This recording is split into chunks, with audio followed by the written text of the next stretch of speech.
और वह तुरंत अपना करियर शुरू करना चाहता था। यह युवक सचमुच असाधारण है। पास ही हरे कपड़े पहनी महिला ने उसकी तारीफ की और उसके बगल में बैठी नौकरानी ने किन जून को हैरानी से देखा। किन जून की स्किन अच्छी थी और उसने कुछ बहादुरी भरे काम बहुत इमोशन के साथ बताए, जिससे उसकी इमेज और भी ऊंची हो गई और दूसरे मेहमान भी उसकी तारीफ किए बिना नहीं रह सके। वह कम उम्र में ही कई बहादुरी भरे कामों से परिचित हैं। असर बढ़ाने के लिए किन जून ने जानबूझकर झाओ जिलोंग, यू फेई और दूसरों की ताकत को भी भगवान बना दिया। जैसे झाओ जिलोंग ने 5 मिलियन सैनिकों को भेद कर 7 को अंदर और 7 को बाहर मार डाला और कोई कुछ नहीं कर सका। वैसे सेकंड मास्टर, यह लड़का पवित्र आत्मा की जड़ वाला एक जीनियस है और उसका गुण हवा है। लेकिन मेरे पास हवा वाले गुण वाली टेक्निक नहीं है। मुझे हैरानी है कि क्या आपके पास कोई है। किन जून ने यान सैन को एक तरफ बुलाया और धीरे से कहा। दुर्लभ आध्यात्मिक जड़ों को मिलाकर पवित्र आत्मा की जड़ें कहा जाता है और ये सिर्फ कहानियों में ही मौजूद हैं। जब यान मोबेई ने यह सुना तो वह सदमे में उछल पड़ा। दूसरे मेहमान जो किन जून की बात सुन रहे थे वे और भी हैरान रह गए।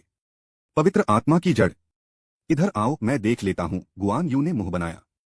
वह यह भी समझ गया था कि होली स्पिरिट जीनियस कितना दुर्लभ है।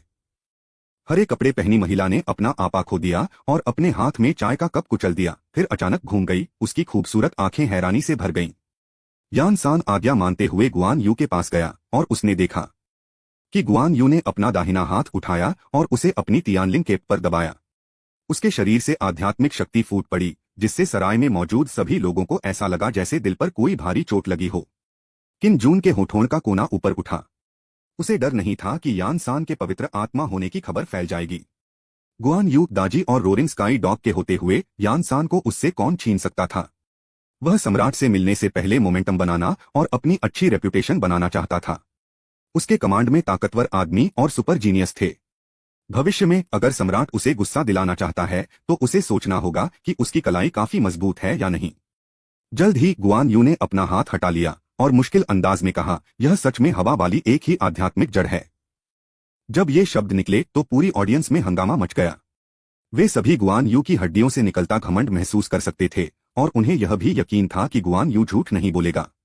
ऐसा हुआ कि एक बार मुझे गलती से एक विंड एट्रीब्यूट टेक्निक मिल गई और मैं इसे बाद में उसे बता दूंगा, गुआन यू ने उदारता से कहा, और किन जून बहुत खुश हुआ। यान मोबेई और भी ज्यादा खुश था। वह समझ गया था कि पवित्र आत्मा की मूल योग्यता वाले जीनियस का क्या मतलब होता है। उनका यान परिवार आगे बढ़ने वाला है। लेकिन जब उसने यान परिवार के पुराने समय में यान सान के प्रति रूखेपन के बारे में सोचा तो उसे शर्मिंदगी महसूस हुई। वह बेकार नहीं है, लेकिन उनका यान परिवार अंधा है। अगर वह किन जून से नहीं मिला होता तो शायद वह यान सान को एक छोड़े हुए बच्चे जैसा समझता। जब उसने यह सोचा तो उसके दिल में डर भर गया और उसे अपने पुरखों पर शर्म आने लगी। हाँ, चलो पीते हैं और खाते हैं। किन जून ने हाथ हिलाया और हंसा। गुआन यू ने अपनी दाढ़ी सहलाई और मुस्कुराया। उसने किन जून को और भी ज्यादा तसल्ली से देखा। वॉइड रियन के 2 ताकतवर मास्टर्स की तो बात ही छोड़िए, किन जून ने पहले ही एक होली स्पिरिट रूट जीनियस को पकड़ लिया था। वह भी उसका मुकाबला नहीं कर सकता था। इस बच्चे में सम्राट बनने का पोटेंशियल है। जल्द ही कोई शांत नहीं बैठ सका और किन जून का स्वागत वाइन से किया। किन जून ने उन सभी को मना नहीं किया और दिखावा भी नहीं किया। उसने पिया और उनके साथ बातें की। जब किसी ने उससे पूछा कि उसका नाम क्या है तो वह बस मुस्कुराया और कहा, बस मुझे मास्टर जून कहो, दिखावा करना कितना अच्छा लगता है। अध्याय 39 राजकुमारी नाग। जहां भी लोग हैं वहां नदियां और झीलें हैं। मोंक सर्कल एक बड़ी दुनिया है और लुओया इनमें जो हुआ वह पूरे रॉयल कैपिटल में फैल गया लगता है। पहले एक रहस्यमयी ताकतवर आदमी ने 5वें राजकुमार को मुंह दिखाने से मना कर दिया और फिर एक युवा मास्टर जून इस रहस्यमयी ताकतवर आदमी को काबू में करने के लिए आया। इसके अलावा मिस्टर जून के पास असल में एक टैलेंटेड युवा आदमी है जिसकी जड़ें पवित्र आत्मा से जुड़ी हैं। यह खबर इतनी जबरदस्त थी कि पूरे शहर में साधु इसके बारे में बात कर रहे थे और मिस्टर जून का नाम तुरंत हिट हो गया। डिनर के बाद भिक्षुओं के बीच बातचीत असल में यंग मास्टर जून के आसपास ही घूमती रही। इसके अलावा हाल ही में दोनों देशों के बीच हुए कंपटीशन की वजह से राजधानी के बाहर से भी कई भिक्षु राजधानी में इकट्ठा हुए, जिससे यंग मास्टर जून की पहचान और भी रहस्यमयी हो गई। अलग अलग ग्रुप और फैमिली रिकॉर्ड में भी उनका जिक्र था और गुआन यू भिक्षुओं के बीच मुहज़बानी फैलकर एक राक्षस जैसा डरावना अस्तित्व बन गया। अच्छी बात यह है कि कियान्युए किंगडम भले ही नेक रास्ते पर है, लेकिन वह इतना जिद्दी नहीं है कि अफवाहें सुनकर दूसरों को घेरना और दबाना चाहे। घटना के अगले दिन युवांग पैलेस, यह 5वें राजकुमार किन यू का महल है। महल के पास कई राजकुमारों में से किन यू ही एकमात्र ऐसे थे जिन्हें महल दिया गया था जो बहुत खास महत्व का था। इस समय किन यू स्टडी में उदास चेहरे के साथ बैठा था। उसके सामने ब्लड स्वॉर्ड किंग और काले कपड़ों में एक आदमी खड़ा था। काले कपड़ों वाले आदमी ने अपने चेहरे के ज्यादातर हिस्से को ढकने के लिए एक काला स्कार्फ भी पहना हुआ था, जैसे कोई परछाई हो। कैसा रहेगा? क्या आपको मिस्टर जून की शुरुआत का पता चल गया है? किन यू ने कमर के पीछे हाथ रखकर गहरी आवाज में पूछा। वह गुआन यू को पाने के लिए बहुत उत्सुक था। जब उसने सुना कि गुआन यू ने रहस्यमयी लॉर्ड जून को श्रद्धांजलि दी है तो वह इतना गुस्सा हुआ कि उसे लगभग खून की उल्टी हो गई।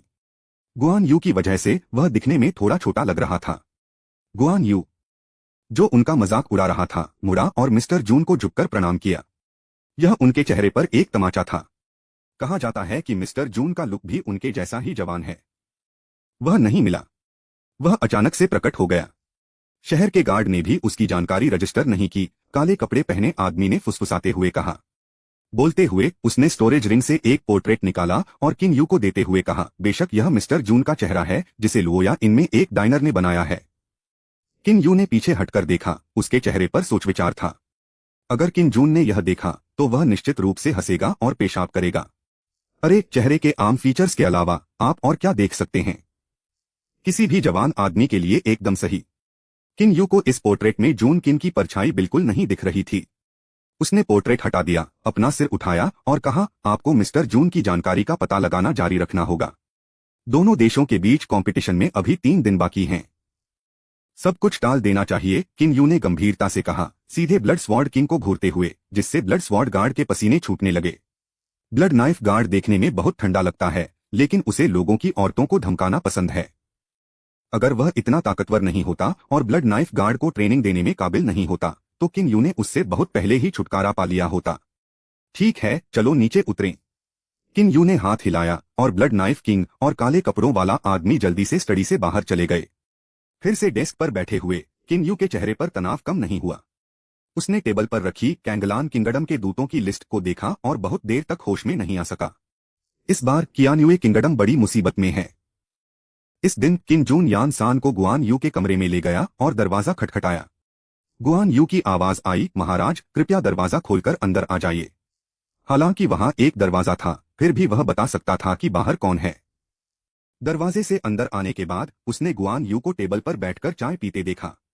किन जून के दरवाजा बंद करने के बाद उसने उस पर मुस्कुराते हुए कहा, दूसरे मास्टर, मैं बेशर्मी से सानेर को यहाँ ले आया। मुझे उम्मीद है कि आप उसे हवा का गुण सिखा सकते हैं। गोंगफा। गुआन यू ने अपनी दाढ़ी सहलाई और सिर हिलाते हुए कहा, मैंने कल ही महाराज से वादा किया था और यह पहली बार है जब मैंने पवित्र आत्मा जीनियस को देखा है।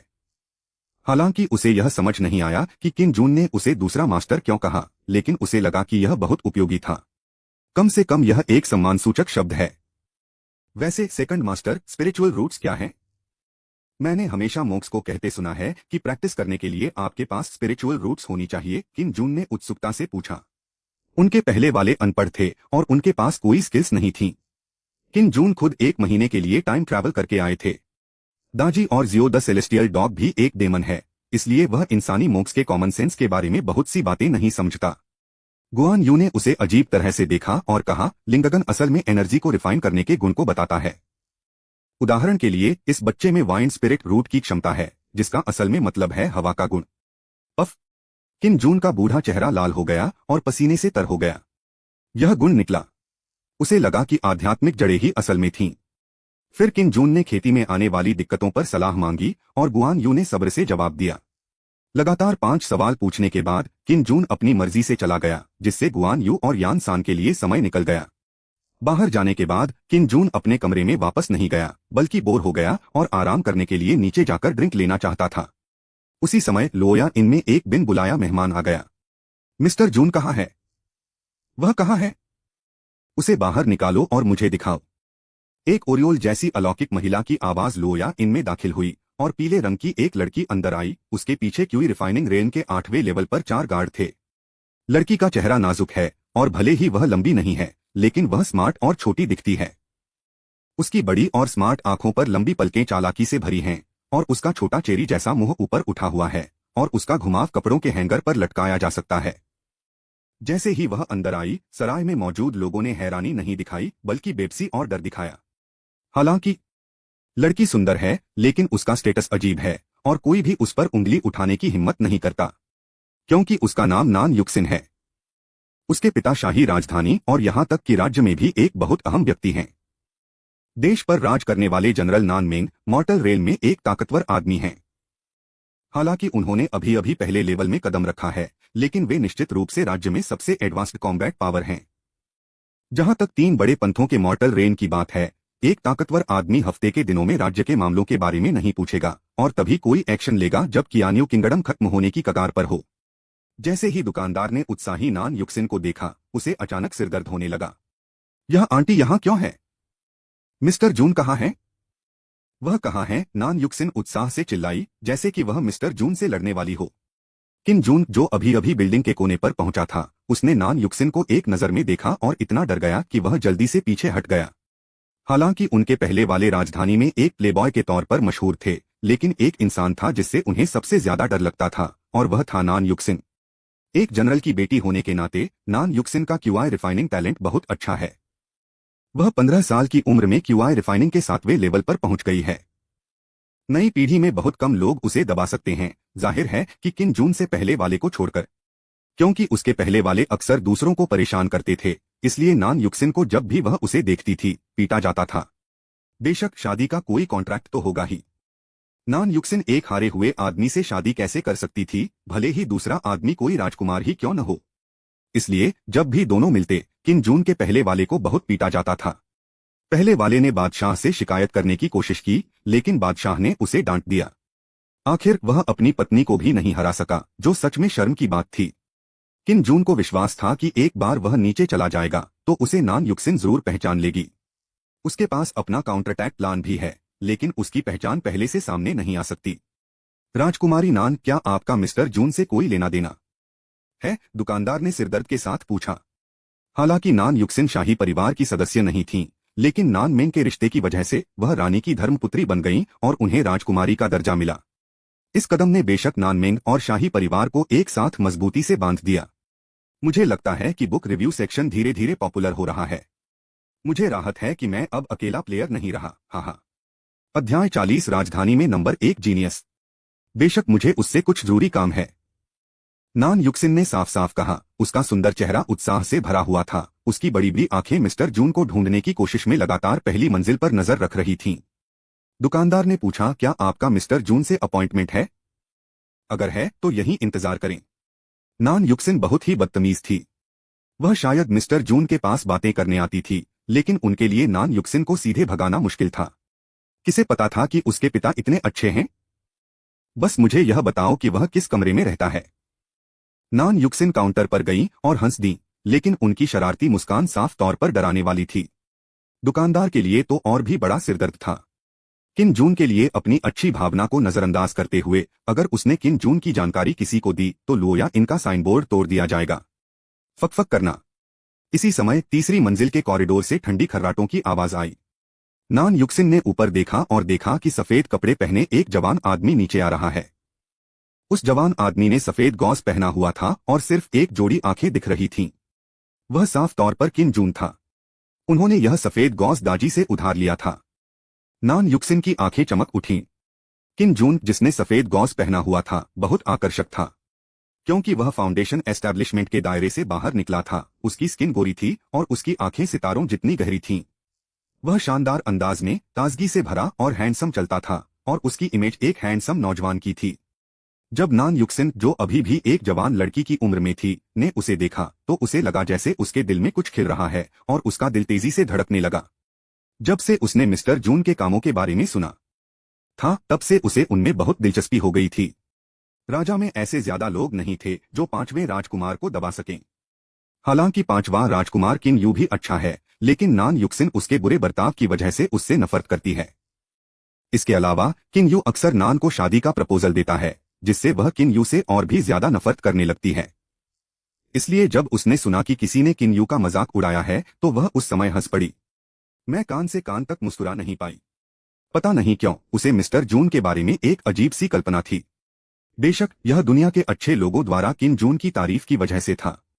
अब नान युक्सिन किन जून को पहली बार देखकर बहुत खुश थी। वह बिल्कुल मिस्टर जून जैसा ही था जैसा उसकी कल्पना में था। यह किसी पेंटिंग से बाहर निकलने जैसा है। क्या आप मिस्टर जून हैं? नान युक्सिन की आंखें चमक से भर गईं और उसने हैरानी से मिस्टर किन को देखा। किन जून चुपचाप नीचे चला गया। नान युक्सिन की तरफ पीठ करके गहरी आवाज में बोला, राजकुमारी नान, क्या बात है? आसपास के मेहमान बहुत उत्सुक थे कि किन जून ने आज घूंघट क्यों पहना है। क्या तुम मुझे जानते हो? नान युक्सिन ने हैरानी से पूछा, लेकिन फिर उसने सोचा उसके पिता देश के जनरल थे और बहुत से लोग उसकी पहचान जानते थे। किन जून ने कोई जवाब नहीं दिया और न ही उसने उसकी तरफ मुड़कर देखा ताकि वह उसे पहचान न ले। नान युक्सिन को यह रवैया ठंडा लगा। वह न सिर्फ नाराज नहीं थी बल्कि उसे और भी ज्यादा उत्सुकता थी। अगर दूसरे लोगों को उसकी पहचान पता चलती तो वे जरूर डर जाते। ऐसे बहुत कम लोग हैं जो किन जून जितना ठंडा होने की हिम्मत करते हैं और वह अपने साथियों के बीच उससे कभी नहीं मिली। चलो एक टेस्ट करते हैं, नान युक्सिन ने जोश से कहा। शब्द बोलने के बाद वह आगे बढ़ी, अपने शरीर का आधा हिस्सा और अपनी दाहिनी हथेली पीछे की ओर मारते हुए किन जून की पीठ पर निशाना साधा। हालांकि किन जून की नींव अस्थिर थी, फिर भी वह फाउंडेशन एस्टेब्लिशमेंट रेल में था। उसे क्यूई रिफाइनिंग रेल के साधु से चोट कैसे लग सकती थी। वह जल्दी से मुड़ा और बिजली की तरह अपने बाएं हाथ से नान युक्सिन की कलाई पकड़ ली, जिससे वह तुरंत आगे नहीं बढ़ पाई। इतनी तेजी! नान युक्सिन की पुतलियां सिकुड़ गईं और किन जून इतनी तेजी से घूमा कि उसकी आंखें भी उसे नहीं देख पाईं। वह अनजाने में किन जून के हाथ से छूटना चाहती थी, लेकिन उसका दाहिना हाथ किन जून के बाएं हाथ से बिल्कुल भी नहीं निकल पा रहा था, जैसे उसे लोहे की प्लायर से जकड़ा गया हो। मुझे जाने दो, नान युक्सिन ने गुस्से से चिल्लाते हुए कहा। जब किन जून ने उसकी कलाई पकड़ी तो उसका दिल तेजी से धड़कने लगा और उसके गाल थोड़े लाल हो गए। आखिरकार वह पब्लिक के सामने थी। किन जून ने अपना हाथ हिलाया और नान युक्सिन का शरीर बेकाबू होकर पीछे हट गया। वह 7 कदम पीछे हटी और काउंटर से टकराई। दुकानदार अपना माथा रगड़े बिना नहीं रह सका। वह नान युक्सिन को नाराज नहीं कर सकता था, न ही किन जून को। जब उसने दोनों लोगों को बहस करते देखा तो वह बस घूरता रहा। प्रिंसेस नान, यह लोया इन है। प्लीज यहाँ के नियम मत तोड़ो और अपने पिता की पहचान के आधार पर कुछ भी रैंडम मत करो, किन जून ने नान युक्सिन की तरफ पीठ करके ठंडे स्वर में कहा। उसने जानबूझकर रूखी आवाज में बात की थी। खुशकिस्मती से नान युक्सिन ने फिलहाल उसकी असली पहचान नहीं सुनी। जब नान युक्सिन ने यह सुना तो उसके दिल में एक अनजानी आग उठी।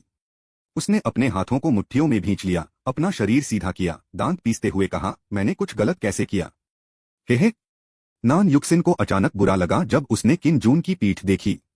उसने अनजाने में इधर उधर देखा और पाया कि सराय में मेहमान डर से उसे देख रहे थे, जिससे वह थोड़ी शर्मिंदा हुई। तो चलो बाहर जाकर बात करते हैं, नान युक्सिन ने सुझाव दिया। अब किन जून की बारी है कि वह चुप हो जाए। बहन, क्या हम एक दूसरे को जानते हैं?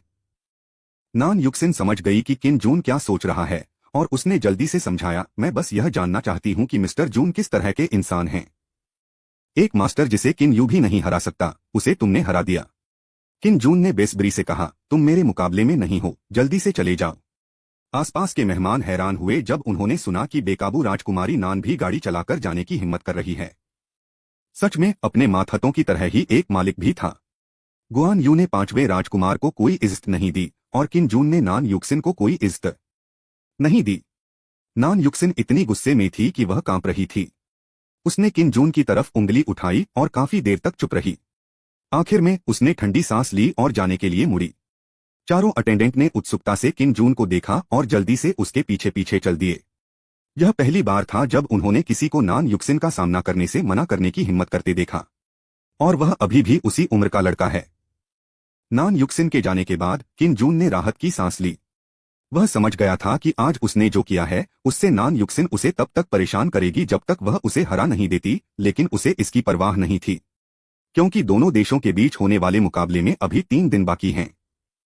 उस समय वह सीधा खड़ा हो जाएगा और राजकुमार के तौर पर अपनी जगह वापस पा लेगा। सिर हिलाते हुए किन जून एक खाली छोटी सी टेबल की तरफ चला गया। बहुत बढ़िया मिस्टर जून, आप इतने बढ़िया हैं कि प्रिंसेस नान भी आपको कोई भाव नहीं देती। राजकुमारी नान बहुत बेकाबू है। उसने मिस्टर जून को कोई इज्जत नहीं दी तो मिस्टर जून उसे क्यों इज्जत दें? सख्त राजकुमारी यनान का किरदार निश्चित रूप से हार नहीं मानेगा। लेकिन मुझे ऐसा क्यों लगता है कि राजकुमारी नान को मिस्टर जून में दिलचस्पी है। हाँ, अगर ये बातें बाहर निकल गईं तो 5वां राजकुमार गुस्से में मर जाएगा। उसके आसपास के मेहमान हंसे और कमेंट किए, लेकिन किम जून ने बस अपना सिर हिलाया और मुस्कुराया। उसे क्या पता था कि आधे दिन से भी कम समय में यह अच्छी खबर फैल जाएगी कि राजकुमारी नान ने उसे पसंद किया है। यह कहना होगा कि साधु भी गपशप करते हैं। बेशक उनकी गॉसिप सिर्फ ताकतवर लोगों के बारे में होती है और उन्हें कमजोर लोगों के बारे में बात करने में कोई दिलचस्पी नहीं होती। कुछ ही दिनों में मिस्टर जून का नाम पूरी राजधानी में गूंजने लगा है और उन्हें राजधानी में नंबर 1 जीनियस के तौर पर भी जाना जाता है। जैसे जैसे दोनों देशों के बीच मुकाबला नजदीक आ रहा है, राजधानी में ज्यादा से ज्यादा साधु आ रहे हैं और यहाँ तक कि 3 बड़े पंथों ने भी लोगों को देखने के लिए भेजा है। जब दोनों देशों के बीच मुकाबला होता था तो वे सबसे ताकतवर लड़ाकों को भेजते थे, कम से कम गोल्डन कोर रेल में और नानमिंग मॉर्टल रेल में था। ऐसी लड़ाई में स्वाभाविक रूप से सभी तरफ से ताकतें आ जाती थीं। आप सिर्फ गेम देखकर ही बहुत कुछ सीख सकते हैं। अध्याय 41 सभी दल उत्तर कोरिया आते हैं। गुनगुनाहट। नान युक्सिन ने गुस्से में नीलम का फूलदान जमीन पर पटक दिया। उसके बगल में बैठी नौकरानी डर गई और उसने जल्दी से उसे मनाने की कोशिश की। वह मेरे साथ इतना बेरहम क्यों है? मैं उसके लिए परेशानी खड़ी नहीं कर रहा हूं, मैं बस उसके बारे में जानना चाहता हूं। सच में मुझे औरतों पर दया करना बिल्कुल नहीं आता। नान युक्सिन कुर्सी पर बैठ गई और गुस्से में गाली देने लगी, जिससे नौकरानियां एक दूसरे को देखने लगी। मिस्टर जून। जेंगो हवेली की नौकरानियों के तौर पर उन्होंने भी मिस्टर जून के बारे में सुना था, लेकिन उन्हें उम्मीद नहीं थी कि उनके अपने परिवार की सबसे बड़ी बेटी मिस्टर जून से मिलने जाएगी और गुस्से में वापस आएगी। क्या मिस्टर जून को उस महिला की पहचान नहीं पता? नौकरानियों ने मन ही मन सोचा कि कियान्युए किंगडम में 3 बड़े पंथों के शिष्य भी नान युक्सिन को देखकर दिखावा करने की हिम्मत नहीं करते थे। आखिर नान युक्सिन के पिता नानमेंग दुनिया में एक अलौकिक अस्तित्व थे। ट्रांसफॉर्मेशन शब्द ही सब कुछ समझाने के लिए काफी है। मेरी बच्ची को इतना गुस्सा किसने दिलाया? इसी समय घर के बाहर से जोरदार हंसी की आवाज आई और फिर एक हट्टा कट्टा अधेड़ उम्र का आदमी तेजी से अंदर आया। वह लगभग 2 मीटर लंबा था, उसकी पीठ और कमर मजबूत थी और उसके शरीर पर काला ब्रोकेड का चोगा उभरा हुआ था। उसका चेहरा घमंडी और गुस्से वाला था, उसकी भौहें मोटी और आंखें बड़ी थीं और उसकी आंखों में ठंडी रोशनी डरावनी थी। वह कियान्युए किंगडम का सबसे ताकतवर आदमी है, नानमेंग देश का महान सेनापति। डैड। नान युक्सिन ने मुंह बनाकर चिल्लाया। बताओ कौन तुमसे पंगा ले सकता है? नानमेंग हंसा और नान यू को लगा कि उसकी बातों में कुछ तो बात है। वह आह भरने से खुद को रोक नहीं पाई। यह वह मिस्टर जून नहीं है जिसने मुझे कोई इज्जत नहीं दी। मास्टर जून। नानमेंग की भौहें तन गईं। पता चला कि मिस्टर जून का नाम कोर्ट में फैल गया था। आज सुबह किन यू ने हिम्मत करके गुआन यू की सिफारिश की और दावा किया कि गुआन यू नानमेंग से कमजोर नहीं है, जिससे वह मन ही मन नाराज हो गया। साथ ही उसने मिस्टर जून और गुआन यू पर भी ध्यान दिया। हाँ, शिनेर सिर्फ जानने के लिए उसके पास गई थी और बात करना चाहती थी, लेकिन नान युक्सिन को ये शब्द कहने में मुश्किल हुई। यह बहुत शर्म की बात थी। उस समय आसपास बहुत सारे लोग थे, लेकिन वह किन जून से नफरत नहीं करती थी, क्योंकि दोनों के बीच हुई छोटी मोटी लड़ाई ने उसे यह समझा दिया था कि वह असल में किन जून का मुकाबला नहीं कर सकती। लेकिन किन जून का रवैया बहुत ठंडा था, जिससे वह बहुत गुस्सा हो जाती थी। क्या आप मिस्टर जून के नीचे दाढ़ी वाले आदमी को देख सकते हैं? नानमेंग ने सामान्य व्यवहार करते हुए पूछा। जैसे जैसे दोनों देशों के बीच मुकाबला पास आ रहा था, हालांकि उन्हें एक गेम जीतने का भरोसा था, लेकिन बाकी 2 गेम दांव पर थे। इस बार कैंगलान किंगडम ने असल में 2 मॉर्टल ट्रांसफॉर्मेशन रियल्म एक्सपर्ट भेजे, जिससे सरकार और जनता दोनों हैरान रह गए और सम्राट परेशान हो गया। सिर्फ ऊंचे पदों पर बैठे लोग ही जानते हैं कि ये दोनों मुकाबले कितने जरूरी हैं, क्योंकि हर मुकाबले में रिसोर्स दांव पर लगे होते हैं और हारने वाली पार्टी को न सिर्फ रिसोर्स खोने पड़ते हैं, बल्कि बाद की बातचीत में भी उसे नुकसान होता है। अगर मैंने उसे नहीं देखा तो मैंने मिस्टर जून को देखा। नान युक्सिन ने अपना सिर हिलाया। वह एक पल के लिए रुकी, फिर दांत पीसते हुए बोली, वह आदमी रहस्यमयी होने का नाटक करता है। वह घूंघट भी पहनता है और लोगों को उनके असली चेहरे से देखने से मना कर देता है। नानमेंग की भौहें और भी तन गईं। ऐसा लग रहा था कि मिस्टर जून के कुछ और ही प्लान थे। शाही राजधानी का द्वार। चांग कियान सबसे आगे कूदे, उनके पीछे जुआनलिंग सेक्ट के बड़े शुहाई और चांगहाओ, झुओ जुंजी, झोंगलिंग वगैरह जैसे शिष्य थे। पूरी टीम में 20 लोग थे और जुआनलिंग सेक्ट के मशहूर कपड़े रास्ते में दिखाए जा रहे थे। आम लोग और साधु एक के बाद एक रास्ता देते गए। जुआनलिंग संप्रदाय भी यहाँ है। पर्पल लाइट सेक्ट आज सुबह ही आया है और अब हम फेंगू को भेज रहे हैं। सक जिगुआंग संप्रदाय और जुआनलिंग संप्रदाय कभी एक ही मूड में नहीं रहे। शायद उनमें टकराव हो जाए। क्या आपने ध्यान दिया है कि कैंगलान किंगडम के कुछ बड़े पंथों ने भी यहाँ लोगों को भेजा है? यह कंपटीशन हर 5 साल में होता है। पिछली बार यह कैंगलान किंगडम में हुआ था। यह रॉयल कैपिटल में हर 10 साल में सिर्फ एक बार होने के बराबर है। हम बहुत लकी हैं। लोगों के बीच साधु बहुत बातें कर रहे थे। शाही राजधानी में साधुओं और लोगों के बीच की दूरी बहुत कम थी और साधुओं ने लोगों को शर्मिंदा करने की हिम्मत नहीं की क्योंकि यह सम्राट का पैर था। मैं सच में मिस्टर किन से जल्द मिलना चाहता हूं। चांग कियान ने मुड़कर सबको देखकर मुस्कुराया। चांग हाओ को छोड़कर, जिसका चेहरा थोड़ा उदास था, बाकी सब हंस पड़े। इस बार राजधानी में आए शिष्य असल में चांग कियान से एक पीढ़ी ऊपर के थे, इसलिए किसी को जलन नहीं होगी। जुओ जुंजी ने अपनी कमर पर तलवार कसी और शांति से कहा, मैं उसे फिर से चुनौती दूंगा। इस बार मैं लापरवाह नहीं रहूंगा। झोंगलिंग ने जुओ जुंजी को देखा, जो अपनी मुश्किल से उबर चुका था। उसके चेहरे पर राहत की भावना थी। लोगों का ग्रुप आगे बढ़ते हुए बातें कर रहा था और हंस रहा था। कुछ गलियां घूमने के बाद उन्हें शानदार बैंगनी कपड़े पहने साधुओं का एक ग्रुप मिला। दूसरा ग्रुप पर्पल लाइट सेक्ट था, जो 3 बड़े सेक्ट में से एक था। अरे, क्या यह जुओ जुंजी नहीं है? मैंने सुना है कि आपको जुआनलिंग सेक्ट में एक बाहरी व्यक्ति ने हरा दिया था। बोलने वाला एक सुंदर नौजवान था।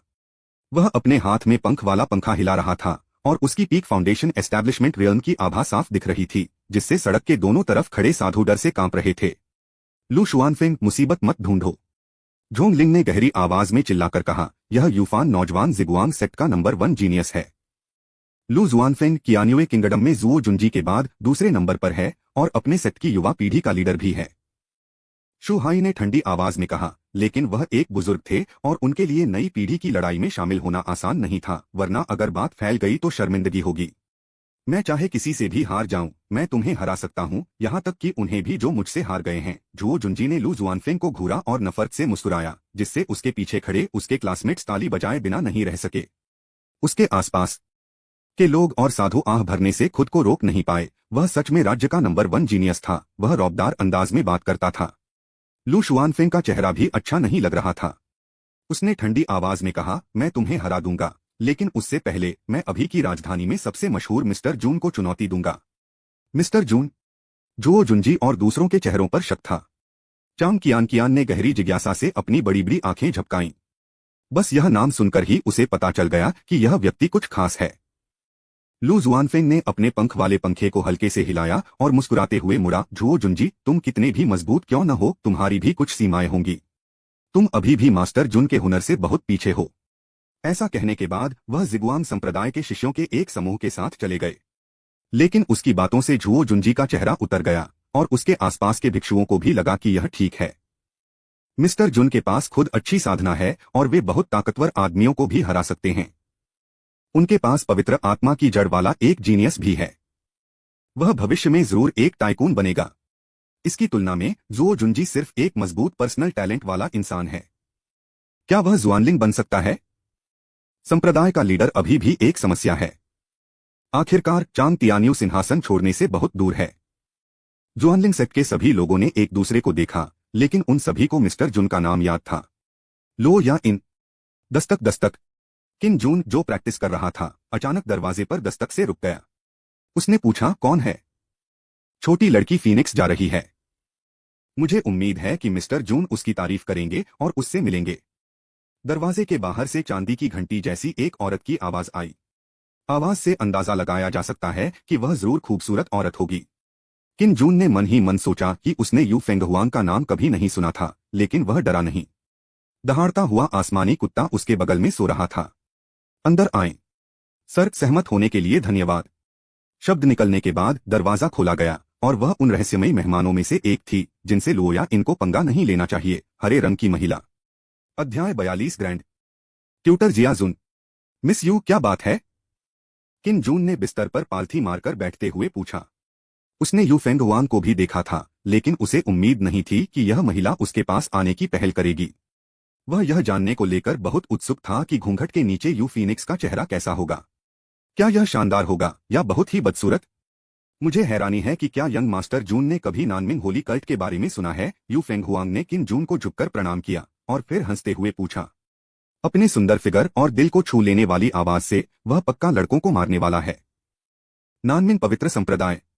किन जून के चेहरे पर उलझन थी और यू फेंगहुआंग भी भौहें चढ़ाए बिना नहीं रह सका। उसने शुरू में सोचा था कि किन जून किसी बड़ी ताकत से आया है, लेकिन उसने नानमिंग पवित्र पंथ के बारे में कभी नहीं सुना था। नानमिंग होली सेक्ट बॉर्डरलैंड्स में टॉप फोर्स है। वॉइड ट्रांसफॉर्मेशन रेल में 12 एल्डर्स सभी पावरफुल हैं। क्या आप वॉइड ट्रांसफॉर्मेशन रेल के बारे में जानते हैं? यू फेंगहुआंग टेबल पर आया और अकेले बैठ गया। उसकी आवाज में एक मुश्किल टोन थी, जिसमें थोड़ा गर्व छिपा हुआ था। बदलाव का दायरा। किन जून की पुतलियां सिकुड़ गईं। हालांकि उसने बॉर्डरलैंड्स के बारे में कभी नहीं सुना था, लेकिन एक ग्रुप में असल में 12 से ज्यादा वॉइड ट्रांसफॉर्मेशन रियल्म एक्सपर्ट थे। यह चौंकाने वाला था।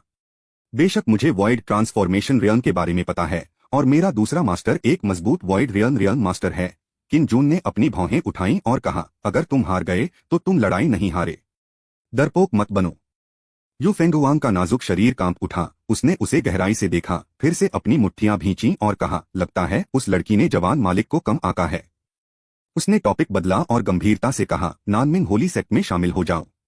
अपने टैलेंट और होली स्पिरिट की खासियत वाले नौजवान के साथ तुम भविष्य में जरूर कियान्यू किंगडम से आगे निकल जाओगे। बेशक वह लोगों को लूटने आया था। मेरे पीछे पहले से ही एक संप्रदाय है, और यह नानमिंग पवित्र संप्रदाय से कम नहीं है, इसलिए मैं केवल मिस यू की दया स्वीकार कर सकता हूं। किन जून ने मजाक में मना कर दिया। जिसके पास पौराणिक सिस्टम है, उसे अभी भी संप्रदाय में शामिल होने की जरूरत है। वह सम्राट बनना चाहता है, नानमिंग पवित्र संप्रदाय से कमतर नहीं। यू फेंगहुआंग फिर से चौंक गई। किन जून की आंखों में कोहरे की परतें जमी हुई थीं, जिससे उसके लिए किन जून की असली पहचान देखना नामुमकिन हो गया था। इस मामले में छोटी महिला युवा मालिक पर दबाव नहीं डालेगी, लेकिन मुझे आश्चर्य है कि क्या युवा मालिक मुझसे दोस्ती करने को तैयार है। यू फेंगुआंग का स्वर शांत हो गया। बेशक, लेकिन क्योंकि तुम दोस्त बनाना चाहती हो मिस यू, क्या तुम मुझे अपना असली चेहरा दिखा सकती हो? किन जून ने मुस्कुराते हुए कहा, यू फेंगुआंग को घूंघट पहने देखकर, जिससे वह हल्के ऑब्सेसिव कंपल्सिव डिसऑर्डर के साथ बहुत उत्सुक हो गया। यू फेंगुआंग ने उसे ध्यान से देखा और फिर धीरे से घूंघट खोला। अगर उसकी नौकरानी यहाँ होती तो वह यकीन नहीं करती। यू फेंगुआंग अपने साथियों के सामने अपना असली चेहरा बहुत कम दिखाता है, खासकर तब जब वह अभी अभी मिला हो। यहाँ तक कि किन जून, जो अक्सर दाजी के साथ रहता था, भी हैरान हुए बिना नहीं रह सका। यू फेंगुआंग का चेहरा बहुत नाजुक था, और उसकी खूबसूरत आंखें पानी के तालाब की तरह शांत थीं, जिससे वह और भी खूबसूरत लग रही थी। दिखने में वह दाजी से कम नहीं थी। वह बस दाजी जितनी चार्मिंग नहीं थी, लेकिन वह चांग कियान और नान यूक्सिन से भी ज्यादा खूबसूरत थी। यह देखकर कि किन जून थोड़ा सुस्त था, यू फेंगहुआंग धीरे से मुस्कुराया और फिर से घूंघट डाल लिया, जिससे किन जून जाग गया। अहम, कोई हैरानी नहीं कि मिस यू घूंघट पहनती हैं। आपकी खूबसूरती की वजह से लोगों के लिए क्राइम करना सच में आसान है। किन जून ने खांसने का नाटक किया और हंस दिया। इस अजीब तारीफ से यू फेंगहुआंग को मजाक लगा। ठीक है छोटी लेडी, प्लीज पहले चली जाइए ताकि मिस्टर जून की प्रैक्टिस में कोई दिक्कत न हो। यू फेंगहुआंग खड़े हुए और सैल्यूट किया। चिंता मत करो, मुझे प्रैक्टिस करने की जरूरत नहीं है। क्यों न हम चाय पिएं और फूलों का मजा लें? तो चलो चैट करें। यू फेंगुआंग ने मुड़कर सीधे चली गई, जवाब देने की भी हिम्मत नहीं उठाई। उसके घर से जाने के बाद ही किन जून मुस्कुराने लगी। वह बस मजाक कर रहा था। हालांकि यू फेंगुआंग सुंदर थी, लेकिन उसके पीछे की ताकत को कम नहीं आंकना चाहिए, और किन जून को इससे कोई मतलब नहीं होगा। उसने यू फेंगुआंग को उससे कम प्यार करने और उसमें उसकी दिलचस्पी कम करने के लिए मजाकिया होने का नाटक किया। नानमिंग पवित्र संप्रदाय, अगर यह सच में उतना ही शक्तिशाली है जितना यू फेंगहुआंग ने कहा, तो नानमिंग पवित्र संप्रदाय के कियान्युए किंगडम में आने का क्या मकसद है? किन जून ने भौहें चढ़ाई और सोचा, वॉइड ट्रांसफॉर्मेशन रेल में 12 ताकतवर लोगों की तो बात ही छोड़िए, वॉइड ट्रांसफॉर्मेशन रेल में सिर्फ एक ताकतवर व्यक्ति ही कियान्युए किंगडम को खत्म करने के लिए काफी था। इतना बड़ा जीव कियान्युए किंगडम में आया, और यह निश्चित रूप से अनदेखा नहीं किया जा सकता था, क्योंकि यू फेंगहुआंग लोया इनमें उससे ज्यादा समय तक रुका था। अनजाने में किन जून ने पहले ही पूरे राज्य के हित में कुछ चीजों पर विचार कर लिया है। थोड़ी देर सोचने के बाद उसने ध्यान भटकाने वाले सारे ख्यालों को पीछे छोड़ दिया। दोनों देशों के बीच मुकाबले में अभी 3 दिन बाकी थे। इस समय उसका मुख्य काम अपनी बॉडी को पीक कंडीशन में रखना था, ताकि वह तब तक एक शानदार डेब्यू कर सके। 3 दिन जल्दी बीत गए। शाही राजधानी शहर में ज्यादा से ज्यादा लोग आ जा रहे थे, जिससे शहर के सभी बड़े होटल भरे हुए थे। मुकाबले से एक दिन पहले कैंगलान किंगडम के दूत ने शहर में एक गाड़ी चलाई। कुल मिलाकर 100 से ज्यादा लोग थे, जिनमें से ज्यादातर गुलाम थे। कुल 5 गाड़ियां थीं, जिनमें से 4 में लोग थे और बाकी 1 में सामान था। शहर के गेट के सामने महल के गार्ड इंतजार कर रहे हैं।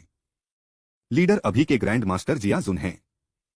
इस साल उनकी उम्र 80 साल से ज्यादा है और उनका cultivation level foundation establishment rain के दूसरे लेवल का है, जिससे वे लगभग 40 साल के लगते हैं। मैं जिया शुन हूँ, कियान्युए किंगडम का ग्रैंड मास्टर। मैं आपके दूत का स्वागत करने आया हूँ।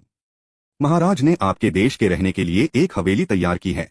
जिया शुन ने हाथ जोड़े और मुस्कुराया। उसके आसपास के लोग और साधु कैन को उत्सुकता से देख रहे थे।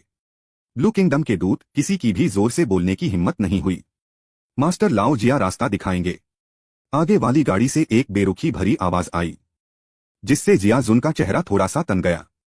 दूसरा आदमी नीचे भी नहीं उतरा। जाहिर है कि उसने उस पर ध्यान नहीं दिया। वह कियान्युए किंगडम का ग्रैंड मास्टर था।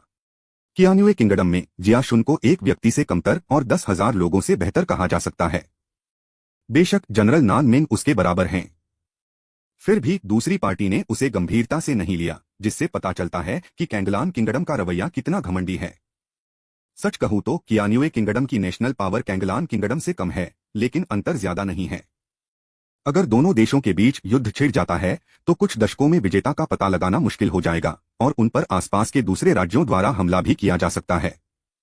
जिया शुन ने हाथ हिलाकर महल के गार्ड्स को रास्ता दिखाने का इशारा किया। इस तरह कैंगलान किंगडम का दूत महल के गार्ड्स के पीछे पीछे शहर के सेंटर की ओर चला गया, जबकि सड़क के दोनों तरफ खड़े लोग और साधु बातें करने लगे। क्या कैंगलान किंगडम हमें कियान्युए किंगडम की इज्जत नहीं दे रहा है? कौन कहता है कि ऐसा नहीं है? ग्रैंड मास्टर जिया और दूसरे लोग भी उसे नजरअंदाज करने की हिम्मत करते हैं, जिससे पता चलता है कि वे कितने सीरियस हैं। और कौन से साथी हैं? वे हमारे दुश्मनों से भी ज्यादा खतरनाक हैं। यह अलायंस 50 साल से भी पहले बना था। उस समय कैंगलान किंगडम पूरी तरह से हमारे कियान्युए किंगडम पर निर्भर था। अफसोस की बात है कि ताइजू जल्दी मर गया। अफसोस। जिया जू जो आगे चल रहा था, लोगों की बातें सुन रहा था और उसका दिल बेबसी से भर गया। असल में पर्सनल ताकत और पॉलिटिकल काबिलियत दोनों ही मामलों में मौजूदा सम्राट और पिछले सम्राट के बीच कोई तुलना नहीं है। लेकिन मौजूदा सम्राट पिछले सम्राट से ज्यादा बेरहम है। इस मुकाबले में कियान्युए किंगडम फिर से शर्मिंदा होगा और यह पूरे शहर के सामने होगा। जिया शुन ने मन ही मन गुस्से में सोचा कि कैंगलान किंगडम के दूतों की लिस्ट जानकर सरकार और जनता हैरान रह गई होगी। लेकिन दोनों देशों के बीच मुकाबला एक परंपरा बन गई है और इसे हर देश की राजधानी में लोगों के सामने किया जाना चाहिए। यह नियम पिछले सम्राट ने बनाया था। इसका असली मकसद कैंगलान किंगडम को दबाना था। लेकिन नई पीढ़ी ऐसा करने में नाकाम रही और उसने अपने ही पैर पर कुल्हाड़ी मार ली। अध्याय 43 महल के रक्षक।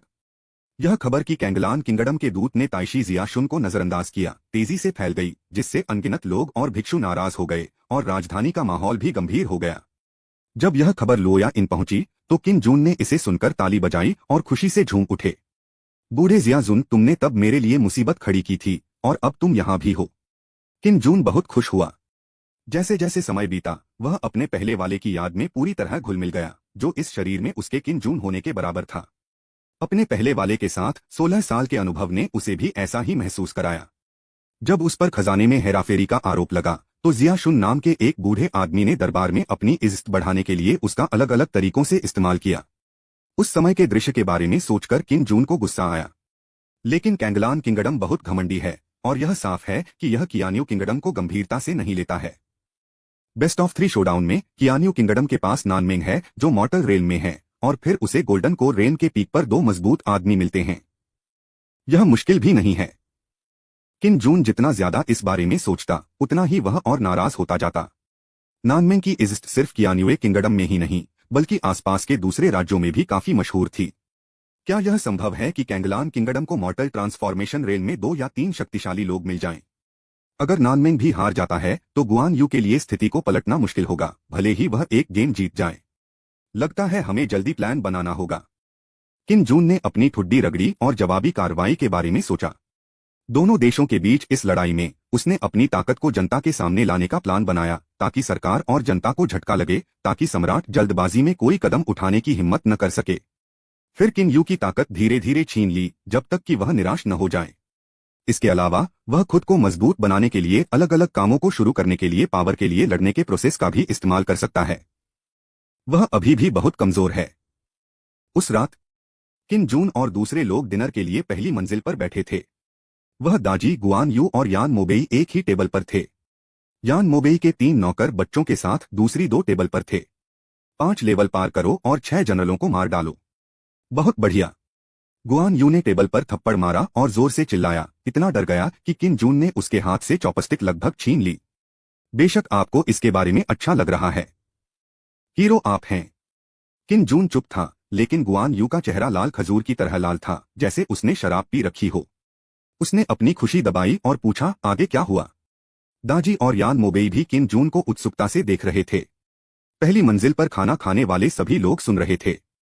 पहले उन्होंने ध्यान नहीं दिया था, लेकिन जब किन जून ने उन्हें 3 राज्यों के रोमांस के बारे में बताया तो वे धीरे धीरे कहानी की ओर आकर्षित हुए। किन जून ने लोया इनमें मेहमानों के प्रति हमेशा दोस्ताना रवैया बनाए रखा है। हालांकि उनमें से ज्यादातर सिर्फ क्यूई रिफाइनिंग रियल के साधु हैं, फिर भी वे एक बड़ी ताकत हैं। अगर इसे जीता जा सके तो बहुत अच्छा होगा। 5वां राजकुमार आ गया है। इसी समय सराय के बाहर से मुर्गे के गले जैसी तेज चीख सुनाई दी और वह समझ गया कि यह हिजड़े की आवाज थी। किन यू यहाँ है? किन जून ने अनजाने में ही भौहें चढ़ाई और फिर जल्दी से दाजी की कमर पर बंधा सफेद कपड़ा खींच लिया। उसने दाजी के गुस्से वाले चेहरे पर जल्दी से उसे पहना दिया। दोनों देशों के बीच मुकाबले से पहले वह अपनी पहचान बताने का इरादा नहीं रखते थे। उसके आसपास खाना खाने वाले लोग कंफ्यूज नहीं थे। आखिर दूसरी पार्टी किन यू थी और इस दुनिया में तस्वीरें लेने जैसी कोई चीज नहीं होती। जल्द ही किन यू जड़ाऊ ब्रोकेड के कपड़े पहने हुए महल के गार्ड के साथ लोया इनमें चला गया। पिछली बार जब वह सादे कपड़ों में बाहर गया था, उसकी तुलना में इस बार वह एक राजकुमार था। दरवाजे के सामने गार्ड की 2 लाइनें खड़ी थीं और दुकानदार को अंदर नहीं आने दिया गया। तमीज नहीं। मुझे आश्चर्य है कि इस बार 5वां राजकुमार क्यों आया, दुकानदार ने घबराकर पूछा। शाही परिवार का सामना करते हुए लोया इनके नियम तोड़ने पड़े। किन यू ने उसे अनदेखा किया और दर्शकों को देखते हुए सीधे गुआन यू पर ध्यान दिया। पिछली बार जब उसे लोया इनमें शर्मिंदा होना पड़ा था तो वह दुकानदार को और परेशान नहीं करना चाहता था, इसलिए उसने सीधे अपनी पहचान के आधार पर लोगों को बुलाया। सीनियर, दोनों देशों के बीच निर्णायक लड़ाई होने वाली है। मुझे उम्मीद है कि सीनियर मेरे साथ इस युद्ध में शामिल हो सकते हैं। किन यू गुआन यू के पास आया और मुट्ठी बांधकर बोला, उसने सही बात कही, जैसे वह देश और लोगों की सेवा कर रहा हो। उसकी बातें बहुत रहस्यमयी हैं। अगर तुम उसके साथ युद्ध में शामिल हो गए तो तुम उसके खाते में आ जाओगे। तब तक गुआन यू को क्रेडिट का हिस्सा मिल जाएगा और पूरा देश सोचेगा कि गुआन यू उसका है। इसमें रुचि नहीं है, गुआन यू ने ठंडे स्वर में कहा। वह बहुत दुखी मूड में था। उसने सुना कि उसने 5 बार में 6 जनरलों को मार डाला था, लेकिन किन यू ने उसे टोक दिया। इसके उलट किन जून उन्हें ज्यादा पसंद है। वह उन्हें हीरो बनाकर नॉवेल बना सकते हैं। वह बस दुनिया के सबसे समझदार राजा हैं। किन यू फिर से निराश हो गया और वह अपने दिल में गुस्सा महसूस किए बिना नहीं रह सका। उसने अनजाने में किन जून को देखा। गुआन यू के साथ टेबल पर बैठे 3 लोगों में किन जून साफ तौर पर मुख्य था। आप मिस्टर जून हैं? किन यू ने अपना गुस्सा रोकते हुए मिस्टर जून से पूछा। इन दिनों मिस्टर जून की इस राजधानी में बहुत शोर मचा रही है और उन्हीं की वजह से उन्हें गद्दी पर बिठाया गया। बिना इस बात के कि वह गुआन यू से दोस्ती करना चाहता था, मिस्टर जून कैसे पॉपुलर हो सकते थे? तो उसके दिल में मिस्टर जून एक घटिया इंसान है। किन जून चाय पीते हुए गुनगुना रहा था। दूसरों की नजर में इस इशारे से पता चल रहा था कि वह 5वें राजकुमार को गंभीरता से नहीं ले रहा था। डिनर करने वाले एक दूसरे को एक्साइटेड होकर देखने लगे। आमतौर पर मिस्टर किन का उनके प्रति फ्रेंडली रवैया था। शुरू में उन्हें लगता था कि वह एक बातूनी यंग मास्टर हैं, लेकिन अब ऐसा लगता है कि मिस्टर जून का एक रोबदार साइड भी है। मास्टर जून, सीनियर्स को दोनों देशों के बीच होने वाले मुकाबले में शामिल होने दें तो कैसा रहेगा? किन यू ने दांत पीसते हुए पूछा। उसके पीछे गार्ड्स की 2 लाइनों ने चुपचाप अपने हाथ म्यान पर रख लिए। किन जून ने अपना राज बताने से बचने के लिए जवाब नहीं दिया। किन यू को नान यूक्सिन जितना आसानी से बेवकूफ नहीं बनाया जा सकता था। हालांकि उसका चेहरा ढका हुआ था, लेकिन अगर वह ज्यादा बोलता तो किन यू उसे जरूर पहचान लेता। राज्य के लिए मुझे उम्मीद है कि मिस्टर जून नेक होंगे। किन यू को और भी गुस्सा आया जब उसने देखा कि किन जून बोल नहीं रहा है, इसलिए उसने मनाना जारी रखा, लेकिन इससे पहले कि वह बोलना खत्म करता, गुआन यू ने उसे टोक दिया। ठीक है, एक तरफ हट जाओ और जब हम ड्रिंक और बातें कर रहे हों तो हमें डिस्टर्ब मत करो। गुआन यू कियान्युए किंगडम की पॉलिटिक्स पर भी ध्यान देता है। यह जानते हुए कि किन यू सिंहासन के लिए किन जून का सबसे बड़ा कॉम्पिटिटर है, जाहिर है कि वह किन यू को अच्छी नजर से नहीं देखेगा। इन दिनों एक दूसरे से घुलने मिलने के बाद उसने पाया कि किन जून बहुत अच्छा था और उसका व्यवहार उसकी उम्र के हिसाब से ठीक नहीं था। वह विनम्र और नेक था और वह लोया इनके आम साधुओं के साथ भी घुल मिल जाता था। ऐसा स्वामी उसे कहाँ मिलेगा। इसके अलावा किन जून की सस्ती सास उसके पूर्वजों से ही उसके प्रति दयालु थी, इसलिए उसे किन जून के प्रति वफादार होना चाहिए। उनकी राय में बदलाव के दौर में पहुंचने के बाद किन जून को गद्दी पर बैठने में मदद करना उनके लिए मुश्किल नहीं है। उसका आत्मविश्वास उसकी ताकत से आता है। हिम्मत। तुमने 5वें राजकुमार से इस तरह बात करने की हिम्मत की, मुझे तुम सबको आज जेल में डालना होगा। किन यू के पीछे खड़े इंपीरियल गार्ड्स के एक कैप्टन ने गुस्से से चिल्लाया। हालांकि गुआन यू का रौबदार अंदाज जबरदस्त था, लेकिन इंपीरियल गार्ड्स के एक ग्रुप के सामने और राजधानी में अगर उनके महल के इंपीरियल गार्ड्स किसी को ले जाना चाहें तो कौन विरोध करने की हिम्मत करेगा। कोलाहलयुक्त। गुआन यू गुस्से में चिल्लाया और अपने पैर पटकने लगा। एक पल में किन यू और गार्ड्स के एक ग्रुप ने अपने पैरों के तलवों से एक जबरदस्त टक्कर महसूस की, जिससे वे सीधे दूर जा गिरे और शर्मिंदगी में लोया इनके बाहर सड़क पर गिर पड़े। धमाका। लोया इनके पहले फ्लोर पर खाना खाने वाले सभी लोग अचानक उत्साहित हो गए। गुआन यू ने सबके सामने महल के गार्ड पर हमला करने की हिम्मत की। सबसे जरूरी बात यह है कि गुआन यू ने अपने पैर के एक थपकी से ही महल के गार्ड्स के एक ग्रुप को गिरा दिया। इसकी ताकत बहुत डरावनी है। नए साल की शाम मुबारक हो। ज्यादा से ज्यादा लोग टिप दे रहे हैं और वोट कर रहे हैं। धन्यवाद। ऐसा लगता है कि और भी अपडेट होंगे। अध्याय 44 डरकर भाग गया। चाचा चाचा चाचा चाचा, तुम सच में अपनी काबिलियत को ज्यादा आंकते हो। दाजी ने अपना मुंह ढक लिया और प्यारी सी मुस्कान के साथ कहा। किन यू तो फाउंडेशन बिल्डिंग लेवल तक भी नहीं पहुंचा था, फिर भी उसने गुआन यू को भर्ती करने की हिम्मत की। जहां तक उसके स्टेटस की बात है, किन जून भी एक राजकुमार है। चाहे उसकी तुलना किसी भी तरह से की जाए, किन यू की तुलना किन जून से नहीं की जा सकती। हालांकि वह कुछ समय के लिए किन जून के साथ नहीं थी, लेकिन उसने सब कुछ देख लिया था। उसका कल्टीवेशन लेवल रॉकेट की तरह तेजी से बढ़ा और 2 वॉइड ट्रांसफॉर्मेशन रियल्म एक्सपर्ट एक के बाद एक उस पर हमला करने आए। ये अकेले ही किन जून के लिए पूरे कियान्युए किंगडम पर कब्जा करने के लिए काफी हैं। जब उसने लॉर्ड किन के सामने सरेंडर करने की बात की तो वह पक्के तौर पर नहीं कह सकी, लेकिन ऐसा लगा कि वह चुपके से लॉर्ड किन को पहचानती है। यह एहसास बहुत अजीब था। जब उसने पहली बार किन जून को देखा तो उसे सच में उसकी सेवा करने की इच्छा हुई।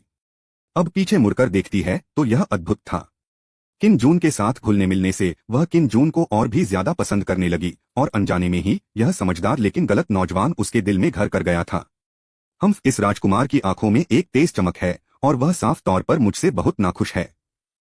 मैं ऐसे गुरु की पूजा कैसे कर सकता हूँ। गुआन यू ने अपनी दाढ़ी सहलाई और आंखें सिकोड़ लीं। किन जून खुद को थम्स अप किए बिना नहीं रह सका और उसकी तारीफ की, जैसा कि बेमिसाल सेकंड मास्टर गुआन से उम्मीद थी। उसकी आंखें बहुत तेज हैं। क्या बेमिसाल है। गुआन यू बहुत खुश हुआ। उसका बूढ़ा लाल चेहरा गुलदाउदी की तरह मुस्कुराए बिना नहीं रह सका और उसने किन जून को और गौर से देखा। यह एक अच्छा गुरु है। इस समय किन यू की गुस्से भरी चीखें और गालियां सराय के बाहर से आईं। देश का संकट हमारे सामने है और तुम अभी भी यहाँ बैठकर शराब पी रहे हो। ऊंचे कल्टीवेशन लेवल का क्या फायदा। अगर तुम बेरहम और अन्यायी हो तो तुम्हें हीरो नहीं कहा जा सकता। उसकी बात सुनकर किन जून जोर से हंस पड़ा। देश का बोझ बांटने के लिए क्या मुझे आपके लिए काम करना होगा। क्या आप सम्राट हैं। किन जून ने जानबूझकर खतरनाक तरीके से बात की ताकि किन यू उसकी आवाज न सुन सके, लेकिन वह इतना गुस्से में था कि किन यू ने उसे सपोर्ट कर रहे 2 गार्ड को धक्का दे दिया और वह दौड़कर किन जून से 800 राउंड तक लड़ना चाहता था। मेहमान, जिनके लिए सराय में कुछ गंभीर माहौल था, जोर से हंस पड़े। यह सही है। जब आप अपने देश की सेवा करते हैं तो आपको किन यू की सेवा क्यों करनी चाहिए। तुम्हारे पिता की मौत से पहले भी तुम बहुत घमंडी थे।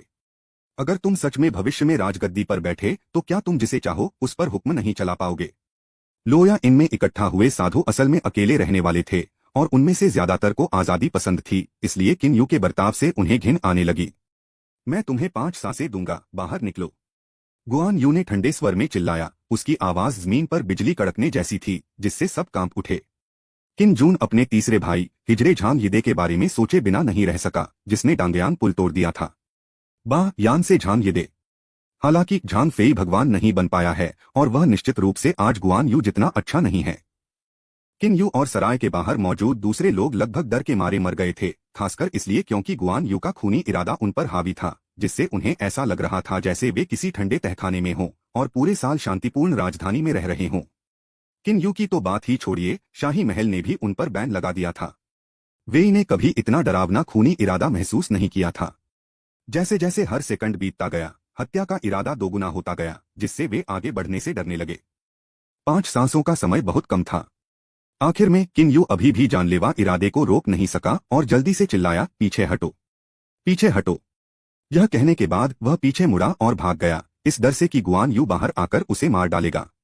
ठीक इसी तरह पांचवा राजकुमार, जिसके पास देश की सारी ताकत थी, शाही राजधानी में डरकर भाग गया।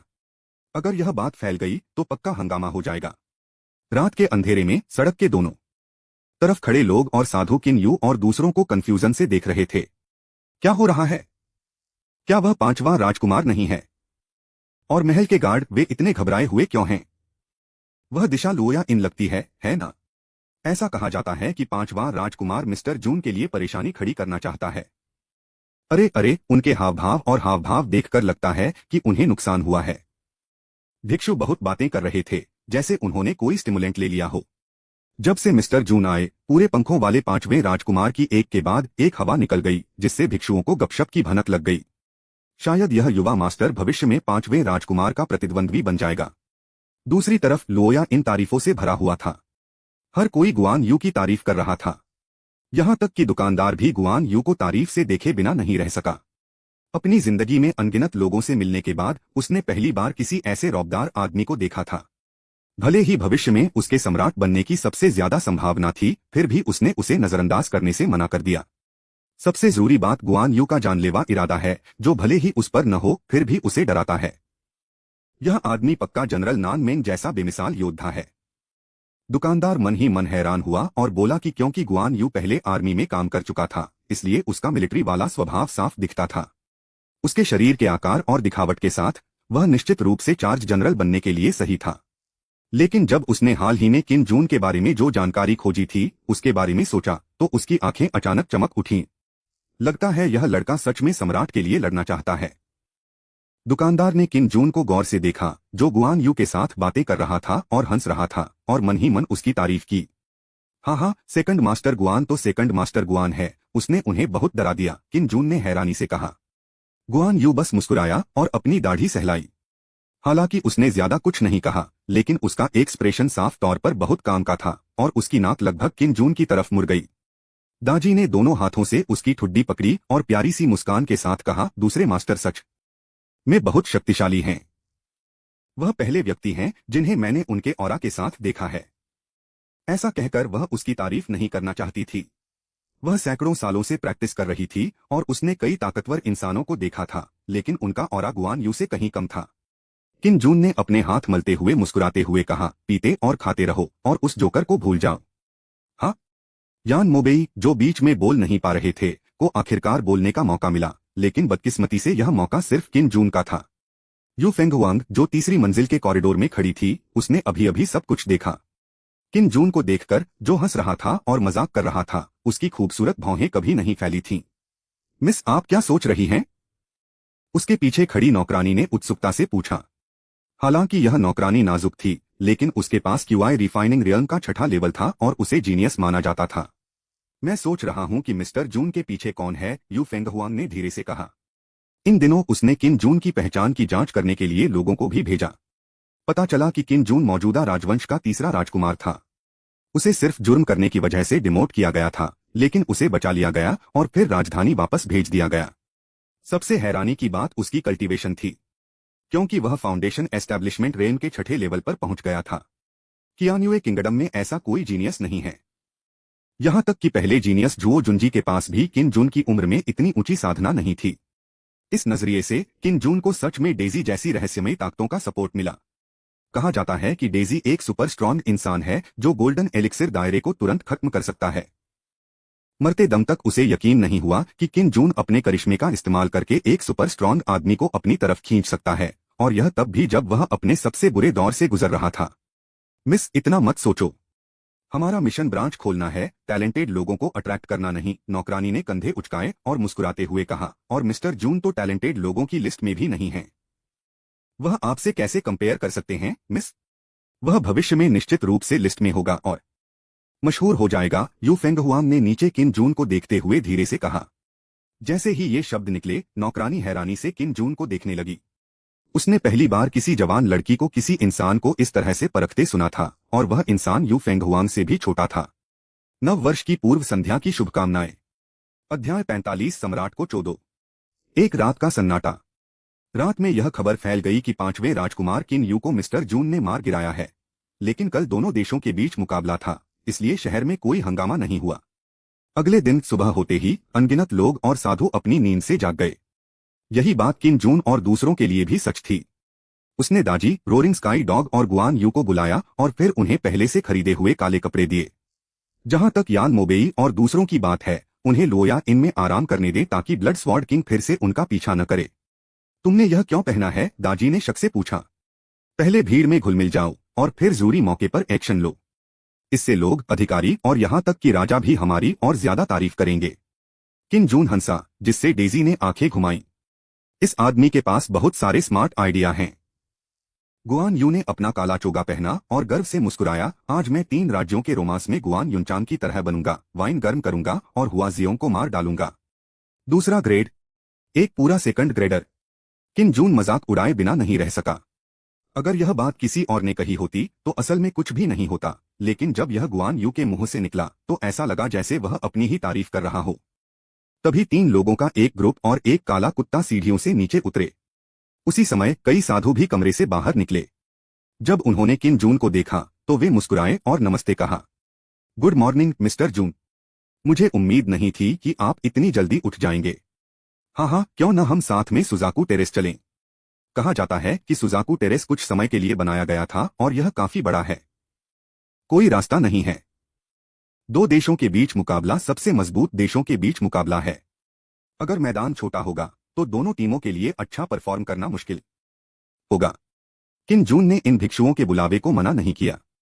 हर भिक्षु के सामने, चाहे उनका साधना का लेवल कुछ भी हो, वह मुस्कुराते और सिर हिलाते थे। जैसे ही वह लोया इनसे बाहर निकलने वाले थे, दुकानदार अचानक उनके पास आया और बोला, मिस्टर जून, अगर आपको आगे किसी चीज की जरूरत होगी तो मैं जहां भी हो सकेगा आपकी मदद जरूर करूंगा और मुझे उम्मीद है कि आप अपनी हद से बाहर नहीं जाएंगे। किन जून रुका और हैरानी से दुकानदार को देखने लगा। जवाब में दुकानदार बस मुस्कुराया। आप लोया इनके दुकानदार बनने के लायक हैं। आपने टीम में जल्द से जल्द शामिल होने का अपना जज्बा पूरी तरह से दिखाया है। किन जून ने दुकानदार को थपथपाया और उसके चेहरे पर मुझे आपसे उम्मीद है वाला भाव था। हालांकि उसे यह समझ नहीं आया कि किन जून के लाइन में खड़े होने का क्या मतलब है, लेकिन दुकानदार किन जून की बातों में तारीफ सुन सकता था, जिससे पता चलता था कि किन जून उसकी बात मानने को तैयार था। बिना किसी और बातचीत के किन जून लोया इनसे बाहर चला गया और अपने काले रोब की टोपी पहन ली। गुआन यू और दाजी के लिए भी यही सच है।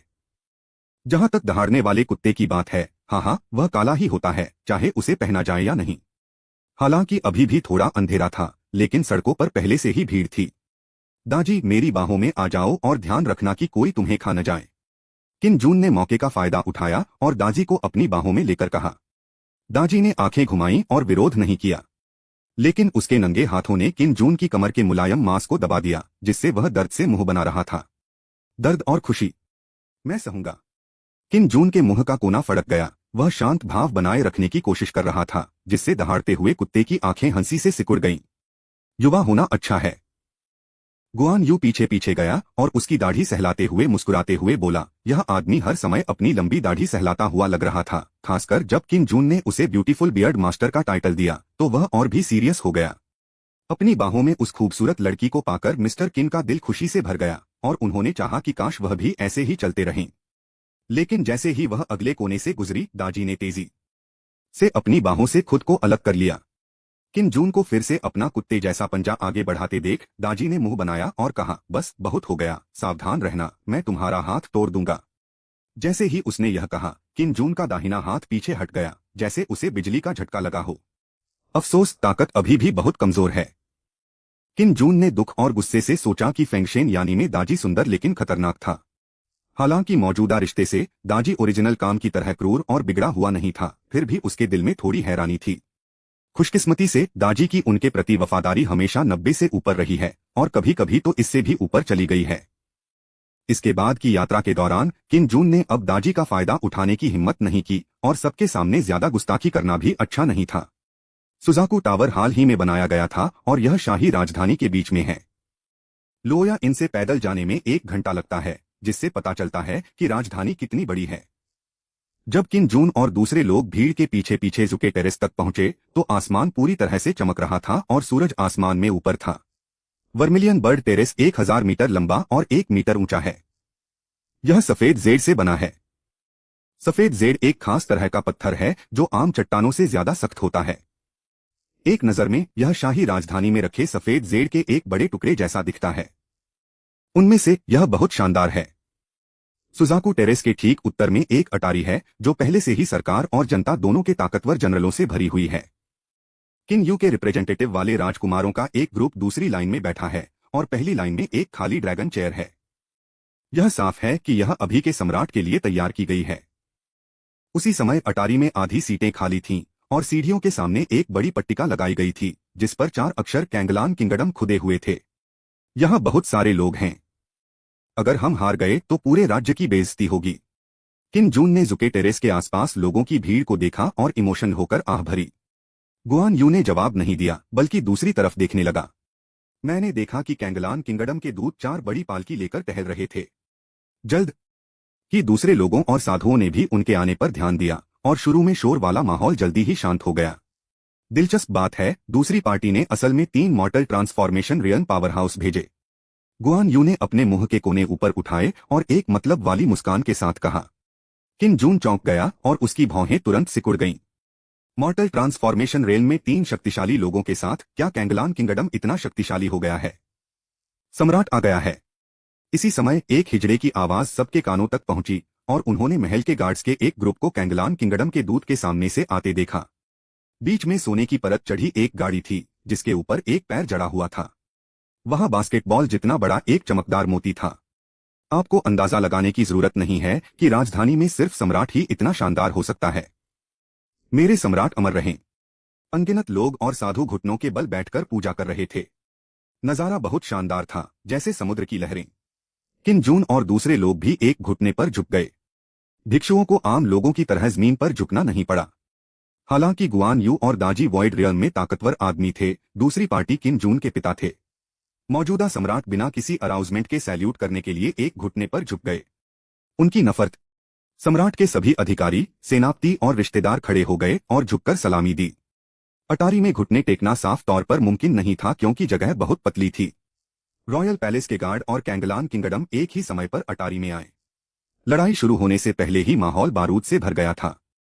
सोने की गाड़ी का पर्दा खोला गया और फिर ड्रैगन रोब पहने एक अधेड़ उम्र का आदमी बाहर निकला।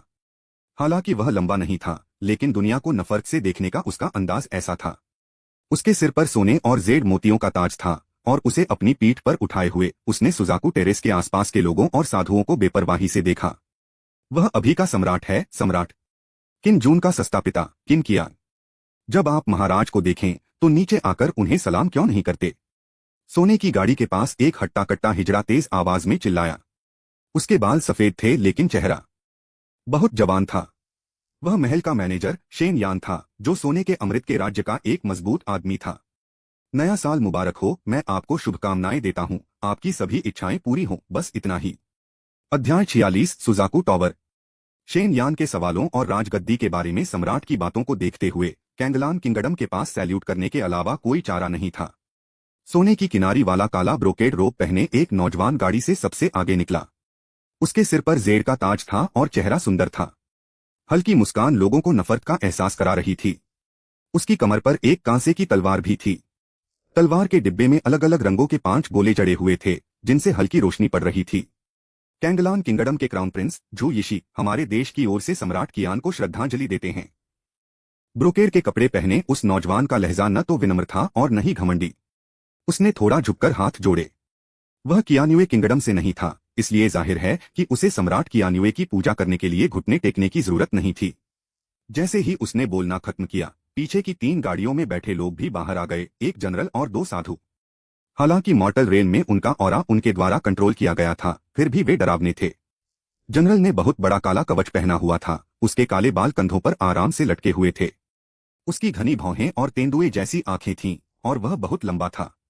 उसका काला लबादा उसके पीछे हवा में थोड़ा लहरा रहा था, जैसे कोई तेज तलवार म्यान से निकली हो जिसमें बहुत ताकत हो। उसने आगे बढ़कर कहा, कैंगलान किंगडम का घुड़सवार जनरल जियाओ बेलोंग सम्राट कियान से मिलता है। कैंगलान किंगडम की आत्मा सम्राट कियान से मिलती है। बोलने वाला एक साधु था जिसने नीला चोगा पहना हुआ था। उसका चेहरा अधेड़ उम्र का लग रहा था, उसके बाल काले और सफेद थे, उसकी आंखें गहरी थीं, और उसकी नाक मुड़ी हुई थी, जिससे लोगों को अजीब सा लग रहा था। कैंगलान किंगडम के सोंगलैंड ने सम्राट कियान से मुलाकात की। बचे हुए ग्रे रंग के कपड़े पहने साधु ने अपनी मुट्ठियां भींच लीं और चिल्लाया। वह दिखने में साधारण था और जियाओ बेलोंग और जेन हुन के साथ खड़े होने पर उसे आसानी से नजरअंदाज कर दिया गया। जैसे ही तीनों लोगों ने अपना मुंह खोला, सुजाकू टेरेस के आसपास के भिक्षुओं में हलचल मच गई। कहा जाता है कि जियाओ बेलोंग ने 10 साल पहले मौत की दुनिया में कदम रखा था। जेन हुन और सोंग लैंग भी शियाओ बेलोंग जितने ही ताकतवर हैं और कैंगलान किंगडम के साधु समुदाय में जाने माने हैं। हाँ, ऐसा कहा जाता है कि ये दोनों लोग बड़े बड़े पंथों को कंट्रोल करते हैं, हमारे राज्य के 3 बड़े पंथों से कम नहीं। क्या इसका मतलब यह नहीं है कि वे सभी मॉर्टल ट्रांसफॉर्मेशन रेल में शक्तिशाली लोग हैं? हमारे राज्य में केवल जनरल नानमेंग ही मॉर्टल ट्रांसफॉर्मेशन रेल में हैं। यह खत्म हो गया है। किन जून और दूसरे लोगों के बीच छिप गए और चुपचाप शियाओ बेलोंग और दूसरों को घूरने लगे। अटारी पर खड़े होकर किन यू ने कैंगलान किंगडम के क्राउन प्रिंस जू यिशी को देखकर अपने दांत पीस लिए। बाहर की दुनिया की नजर में वे दोनों अपने अपने राज्यों के भविष्य के सम्राट थे। हालांकि किन यू राजकुमारों में बहुत शानदार था, लेकिन जू यिशी की तुलना में उनमें बहुत बड़ा अंतर था। जरा सा भी नहीं। बात बस इतनी है कि जू यिशी की उम्र लगभग 30 साल है और उसके पास 16 साल के किन यू से कई गुना ज्यादा अनुभव है, जिसकी वजह से कियानियो किंगडम के लोग अभी भी किन यू को बहुत मानते हैं। बैठ जाएं। सम्राट कियान ने बिना किसी भाव के कहा, लेकिन वह अपने दिल में बेबस महसूस कर रहा था। शियाओ बेलोंग और दूसरों को देखकर वह जानता था कि दोनों देशों के बीच इस लड़ाई में कियानियो किंगडम के हारने की सबसे ज्यादा संभावना है। लेकिन अगर आप हार गए तो आप हारेंगे नहीं। कम से कम ऊपर से तो आपको फायदा होगा और बेइज्जत भी। लिंटाई पर्वत उसके सामने गिर पड़ा, उसका चेहरा नहीं बदला। महल के जनरल मैनेजर शेन यान की मदद से सम्राट कियान अटारी की ओर चले गए और जू यिशी, शियाओ बेलोंग और दूसरों के साथ उनके पीछे पीछे चले गए। ता ता ता इसी समय दूर से सड़क पर घोड़ों के खुरों की आवाज आई और लोगों का समुद्र अपने आप एक गली में बंट गया और देश का सेनापति नानमेंग 1 फुट लंबे काले घोड़े पर सवार होकर आया। यह एक काले ड्रैगन की सवारी करने जैसा है, जिसमें असाधारण मार्शल कौशल है। जनरल झेंगो, जनरल बहुत ताकतवर है। चलो जनरल, हमें उन्हें मारना होगा। लोग जोश में चिल्ला रहे थे, जैसे स्वर्ग का राजा और कोई सुपरस्टार आ रहे हों। यह कहना होगा कि कियानियो किंगडम में नानमेंग की पॉपुलैरिटी पक्का सबसे पहले है। यहां तक कि सम्राट कियान भी उसकी बराबरी नहीं कर सकते, क्योंकि वह कियानियो किंगडम का सबसे ताकतवर इंसान है और उसकी कामयाबियां बेमिसाल हैं। अगर यह धरती के पुराने जमाने में होता तो बड़ी कामयाबी वाले मास्टर को जरूर गेम खत्म करना पड़ता, लेकिन देवताओं और राक्षसों की इस दुनिया में साधना ही असली ताकत है। सम्राट कियान नानमेंग को मारने की हिम्मत नहीं करता, न ही उसके पास यह काबिलियत होती। तुम्हें दिखावा करना आता है। किन जून खुद को रोक नहीं सका और उसने धीमी आवाज में आह भरी, यह तो सम्राट के आने से भी ज्यादा देर हो चुकी थी। गुआन यू की लाल फीनिक्स जैसी आंखें सिकुड़ गईं और उसने नानमेंग को घृणा से देखा। आम लोगों की नजर में नानमेंग भगवान है, लेकिन उसकी नजर में वह कमजोर है। उसे इतना कॉन्फिडेंस है कि वह एक ही तलवार से नानमेंग का सिर काट सकता है। आपकी मानव जाति बहुत महान है। अगर हम राक्षस जाति होते तो हम तुरंत लड़ना शुरू कर देते। दहाड़ता हुआ स्काई डॉग किन जून के पैरों के पास खड़ा हो गया और नफरत से बोला। किन जून ने अपने होंठ सिकोड़ लिए। तुम राक्षसों को दिखावे का मजा कैसे पता? क्योंकि आसपास बहुत सारे लोग थे और बहुत शोर था, इसलिए जब तक रोरिंग स्काई डॉग अपना सिर नीचे किए रहता, उसे पकड़े जाने का डर नहीं था। दोनों देशों के दूतों के अपनी सीट पर बैठने के बाद दर्शकों के मनोरंजन के लिए सुजाकू स्टेज पर गाने और नाचने का एक कार्यक्रम हुआ। किन जून ने इसे बड़े चाव से देखा, लेकिन बाकी लोग और भिक्षु इंतजार नहीं कर सके। मुझे नहीं पता कि मिस्टर जून और दूसरे लोग यहाँ हैं या नहीं। किन यू, जो सम्राट कियान के पीछे बैठा था, सुजाकू टेरेस के आसपास लोगों की भीड़ को देखता रहा। हालांकि अटारी 4 फीट ऊंची थी, फिर भी उसे पता नहीं चला कि किन जून और दूसरे लोग कहाँ हैं। आसपास देखने पर उसने इंसानों के सिरों से भरा एक काला ढेर देखा। सबसे खास बात यह है कि लोगों के इस समुद्र में काले कपड़े पहने सिर्फ 500 ही नहीं, बल्कि 1000 साधु भी हैं। किन जून और दूसरों को अपनी आंखों से पकड़ना नामुमकिन है। मुझे नहीं पता कि हमारा कियानियो किंगडम इस बार जीत पाएगा या नहीं, एक राजकुमार ने आह भरी। किन यू ने अपने होंठ सिकोड़ लिए। राजकुमार होने के बावजूद कुछ नहीं कर रहा था। वह स्थिति को साफ साफ देख भी नहीं पा रहा था। बेशक मेरे पिता के यहाँ होने से हम जरूर जीतेंगे, नान युक्सिन, जो राजकुमारों की पिछली लाइन में बैठी थी, घमंड से बोली। किन यू अपना सिर हिलाए बिना नहीं रह सका। नान मेंग से ज्यादा ताकतवर होने का क्या फायदा। 3 में से सबसे अच्छा। सम्राट कियान, जो सबसे आगे सिंहासन पर बैठे थे, पीछे मुड़े और मुस्कुराते हुए बोले, नान एकिंग 5 साल पहले देश के जनरल नहीं थे, इसलिए उन्होंने दोनों देशों के बीच पिछली लड़ाई में हिस्सा नहीं लिया था। मैं इस बार उनके प्रदर्शन का इंतजार कर रहा हूँ। सम्राट की तारीफ पाकर नान युक्सिन इतनी मुस्कुराई कि उसकी आंखें छोटी होकर चांद जैसी हो गईं। जो यिशी, जो दूसरी तरफ था, उसने भी उनकी बातचीत सुनी। उसके मुंह के कोने ऊपर उठे और एक नफरत भरी मुस्कान आ गई। गाने और डांस का परफॉर्मेंस 1 कप चाय तक चला और फिर महान हिजड़े शेन यान, अहम नहीं, महल के मैनेजर शेन यान दोनों देशों के बीच मुकाबले की अध्यक्षता करने के लिए स्टेज पर आए। कियान्युए किंगडम और कैंगलान किंगडम के बीच दोस्ती बढ़ाने के लिए एक अलायंस कंपटीशन होगा। हर तरफ से 3 लोग भेजे जाएंगे और दोनों 3 गेम जीतेंगे। बस इतना ही। शेन यान ने जोर से घोषणा की। उसकी आवाज तेज थी, लेकिन बहुत असरदार थी। मुझे नहीं पता कि इस बूढ़े नौकर ने जिंदान इलाके की जो चोटी बनाई है, उसने नीचे की गायब चीजों को ठीक किया है या नहीं। किन जून ने शेन यान को घूरा और बुरे मन से सोचा।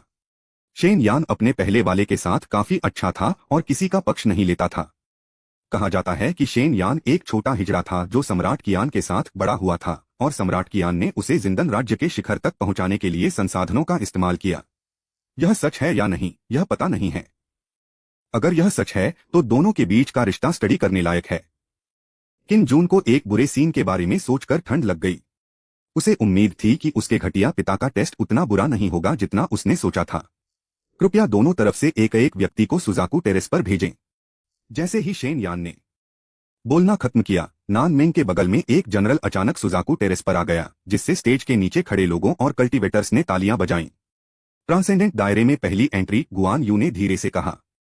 अध्याय 47, परिवर्तन की लड़ाई। मैं जनरल झेंगुओ जनरल बाई यूफेंग के कमांड में हूँ।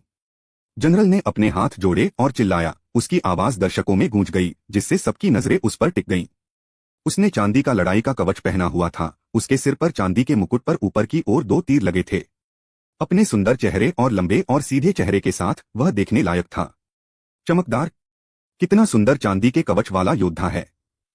किन जून के दिल में तारीफ भरी हुई थी। अपने पहले वाले की याद में बाई यूफेंग की कोई छाप नहीं थी। बाई यूफेंग पक्का कोई पक्षपाती जनरल नहीं था। सबसे जरूरी बात यह है कि बाई यूफेंग के पास असल में मॉर्टल रेयन का कल्टीवेशन लेवल है। उसे उम्मीद नहीं थी कि कियान्युए किंगडम इतनी गहराई में छिपा होगा। वर्मिलियन टावर के आसपास के लोग और साधु आपस में फुसफुसा रहे थे कि बाई यूफेंग कौन है। इस समय जब कैंगलान किंगडम टेबल पर बैठा था, सोंग लैंग सुजाकू स्टेज पर आया, अपने हाथों को कप के आकार में किया और कहा, कैंगलान किंगडम सोंग लैंग। वह बहुत साधारण दिख रहा था और बाई यूफेंग के सामने खड़ा था। उसका रूप और आभा दोनों ही बहुत कम हो गए थे, जिससे दर्शकों में बैठे लोग और साधु जोर जोर से हंसने लगे। चलो जनरल बाई, उसे हराओ। हमें कियान्युए किंगडम के लिए लड़ना होगा। आपने जनरल बाई के बारे में पहले क्यों नहीं सुना? बस एक जनरल। उसे नीचे खींचो, तुम इस तरह की हिम्मत से जनरल बन सकते हो। यह सुनकर किन जून घबरा गया। अरे यार, अगर बाई यूफेंग जीतता है तो नानमेंग भी पक्का जीतेगा। क्या उसे अब भी खेलने का मौका मिलेगा? उसने अनजाने में गुआन यू से पूछा, उनमें से कौन जीत सकता है? Song Lang. गुआन यू ने अपनी बात को संभाल कर रखा और बोलना खत्म करने के बाद अपनी आंखें बंद कर लीं। जाहिर है कि स्टेज पर दोनों के बीच होने वाले मुकाबले में उसकी कोई दिलचस्पी नहीं थी। किन जून ने तुरंत राहत की सांस ली। उसके बगल में बैठी दाजी अपनी आंखें घुमाए बिना नहीं रह सकीं और बोली, तुम एक राजकुमार हो और तुम सच में चाहते हो कि तुम्हारा देश हार जाए? अरे, हम तुम्हारे होते हुए कैसे हार सकते हैं? किन जून बेशर्मी से मुस्कुराया। इस पर दाजी ने कोई जवाब नहीं दिया, लेकिन उसके मुंह के उभरे हुए कोनों से पता चल रहा था कि वह बहुत खुश मूड में थी। फॉर्मेशन को अपग्रेड करें। शेन यान अचानक जोर से चिल्लाया और जैसे ही उसने बोलना खत्म किया, सुजाकू स्टेज के किनारे पर अचानक लैवेंडर लाइट का पर्दा दिखाई दिया और तुरंत आसमान में चला गया। जादुई घेरा। किन जून की आंखें चमक उठीं। मैजिक सर्कल एक मैकेनिज्म जैसा है, लेकिन यह ज्यादा रहस्यमयी है। यह स्पिरिचुअल एनर्जी पर आधारित है। यह न सिर्फ दुश्मन का विरोध कर सकता है, बल्कि प्रैक्टिस वगैरह भी कर सकता है। जब उसे पहली बार जुआनलिंग सेक्ट में जादुई शक्ति का एहसास हुआ, तो यह जुआनलिंग सेक्ट के मैजिक सर्कल की मदद से ही हुआ था। उसे उम्मीद नहीं थी कि वर्मिलियन बर्ड टावर में भी एक मैजिक सर्कल होगा, लेकिन इसके बारे में सोचने के बाद किन जून को राहत मिली। आखिर वर्मिलियन बर्ड टावर के चारों ओर लोग खड़े थे। एक बार जब साधुओं ने जादू का इस्तेमाल किया, तो इससे आसानी से बड़े पैमाने पर अचानक चोटें लग सकती थीं। आपके देश में पर्पल लाइट प्रिजन फॉर्मेशन को अर्थ लेवल मैजिक फॉर्मेशन कहा जाता है। क्या आप जानते हैं कि यह सच है या नहीं? झू यिशी ने कियान्युए किंगडम के राजकुमार से, जो उसके सबसे करीब था, बड़ी दिलचस्पी से पूछा। जादुई बनावट और जादुई हथियारों को हुआंगपिन, जुआनपिन, अर्थली और तियानपिन में बांटा गया है और हर ग्रेड को 3 लेवल में बांटा गया है, लोअर, मिडिल और अपर। लेवल एक्सरसाइज और स्पेल से बहुत मिलते जुलते हैं, लेकिन एक्सरसाइज और स्पेल के पहले 2 लेवल मॉर्टल और स्पिरिचुअल हैं और हर लेवल को उसी हिसाब से ग्रेड किया जाता है। किंगडम में चाहे वह एक्सरसाइज हो, स्पेल हो, मैजिक फॉर्मेशन हो या मैजिक वेपन हो, बहुत कम ऐसे हैं जो अर्थ लेवल या उससे ऊपर के लेवल तक पहुंचते हैं। हर बार जब वे दिखाई देते हैं तो यह एक खूनी तूफान ला देगा। बेशक purple light prison formation royal family का है और कोई भी इसे छीनने की हिम्मत नहीं करता। बेशक पर्पल लाइट प्रिजन फॉर्मेशन हमारे देश का सबसे शक्तिशाली फॉर्मेशन है। झू यिशी ने जिस राजकुमार से सवाल किया था वह बहुत मोटा था। उसने बिना सोचे समझे गर्व से जवाब दिया, दूसरे भाई चुप रहो। किन यू, जो ज्यादा दूर नहीं था, उसने ठंडे स्वर में चिल्लाया, जिससे मोटा राजकुमार डर के मारे कांप उठा। दूसरे राजकुमार किनली को सभी मामलों में कई राजकुमारों में सबसे नीचे माना जाता है। नहीं, किन जून पहले सबसे कमजोर स्थिति में था। 5वें राजकुमार को गुस्सा क्यों होना चाहिए? आखिर दूसरा राजकुमार भी तो तुम्हारा भाई है, झू यिशी ने मुस्कुराते हुए कहा, और किनली सिर हिलाए बिना नहीं रह सका। हाँ, मैं आपका दूसरा भाई हूं। अगर आप मुझे सबके सामने चुप रहने को कहेंगे तो मैं अपना मुंह कहां रखूंगा? यह सोचकर किनली अचानक दुखी हो गया और गुस्से से भरी आंखों से किन यू को देखने लगा। किन यू, तुम शांत।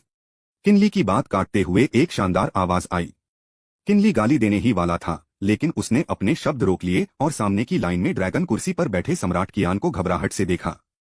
सम्राट कियान ने झू यिशी की ओर देखा और कहा, तुम बहुत अच्छे हो, मेरे बेकार बेटों से कहीं बेहतर।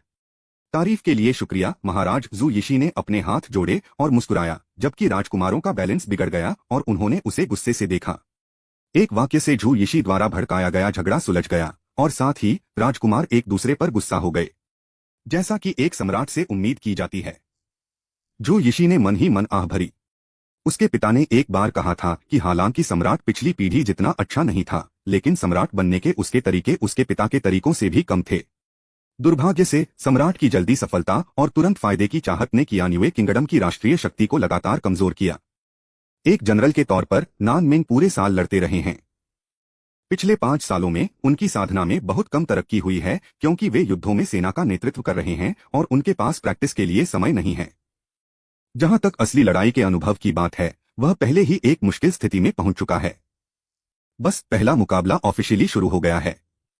सुजाकू स्टेज पर शेन यान जोर से चिल्लाया और बोलने के बाद वह जल्दी से एक तरफ हट गया। 2 मॉर्टल ट्रांसफॉर्मेशन रियल्म पावर हाउस के बीच लड़ाई ऐसी चीज नहीं थी जिसमें वह गोल्डन कोर रियल्म का टॉप दखल दे सके। कृपया सलाह दें, बाई यूफेंग गहरी आवाज में चिल्लाया। बोलते हुए उसने अपना दाहिना हाथ उठाया और उसके हाथ में लाल टैसल वाली एक चांदी की बंदूक अचानक से आ गई। यह साफ तौर पर स्टोरेज रिंग से आई थी। सोंग लैंग ने अपना हाथ उठाया और बाई यूफेंग को हमला करने का संकेत दिया। इस तरह के नफरत भरे रवैये ने बाई यूफेंग को बहुत ज्यादा उकसाया। उसने तुरंत अपना भाला निकाला और आगे बढ़ा, जैसे कोई चांदी की रोशनी चमक उठी हो। सोंग लैंग भी बहुत तेज था और उसने आसानी से एक छलांग लगाकर उसे चकमा दे दिया। बूम! बाई यूफेंग ने अपने पैर मोड़े और तोप के गोले की तरह उछलकर सोंग लैंग का पीछा किया। दोनों आदमियों की स्पीड इतनी तेज थी कि किन जून की नजर उन पर नहीं पड़ी। आम लोगों और ज्यादातर साधुओं की तो बात ही छोड़िए। सबने सांस रोककर देखा और किसी की भी सांस लेने की हिम्मत नहीं हुई। अटारी पर बैठे जनरल भी उतने ही घबराए हुए थे। मुझे उम्मीद है कि बाई यूफेंग मुझे निराश नहीं करेंगे। किन यू ने बाई यूफेंग को देखा और धीरे से कहा। उसके हाथ कुर्सी के आर्मरेस्ट को कसकर पकड़े हुए थे, उसकी हथेलियां ठंडे पसीने से भरी हुई थीं। हालांकि बाई यूफेंग नानमिंग से है, लेकिन उसका उससे रिश्ता है, इसलिए अगर बाई यूफेंग जीत जाता है तो वह स्वाभाविक रूप से खुश होगा और वह नानमिंग की मिलिट्री पावर को खत्म करने के लिए बाई यूफेंग का इस्तेमाल भी कर सकता है। हालांकि सम्राट कियान का चेहरा शांत था, लेकिन उन्होंने पलकें झपकाने की हिम्मत नहीं की। उनके नेतृत्व में कियान्युए किंगडम पहले ही दोनों देशों के बीच एक मुकाबला हार चुका था और वह दूसरी बार हारना नहीं चाहता था। दुर्भाग्य से बाई यूफेंग ने पहले तो जोरदार हमला किया, लेकिन उसे जल्दी ही दबा दिया गया। सोंग लैंग ने काउंटर अटैक शुरू करने से पहले सिर्फ 3 राउंड तक ही बचाव किया। अपने दाहिने हाथ के एक झटके से उसकी स्पिरिचुअल पावर एक बड़े सियान हाथ में बदल गई, जिसने सीधे बाई यूफेंग को जमीन पर पटक दिया।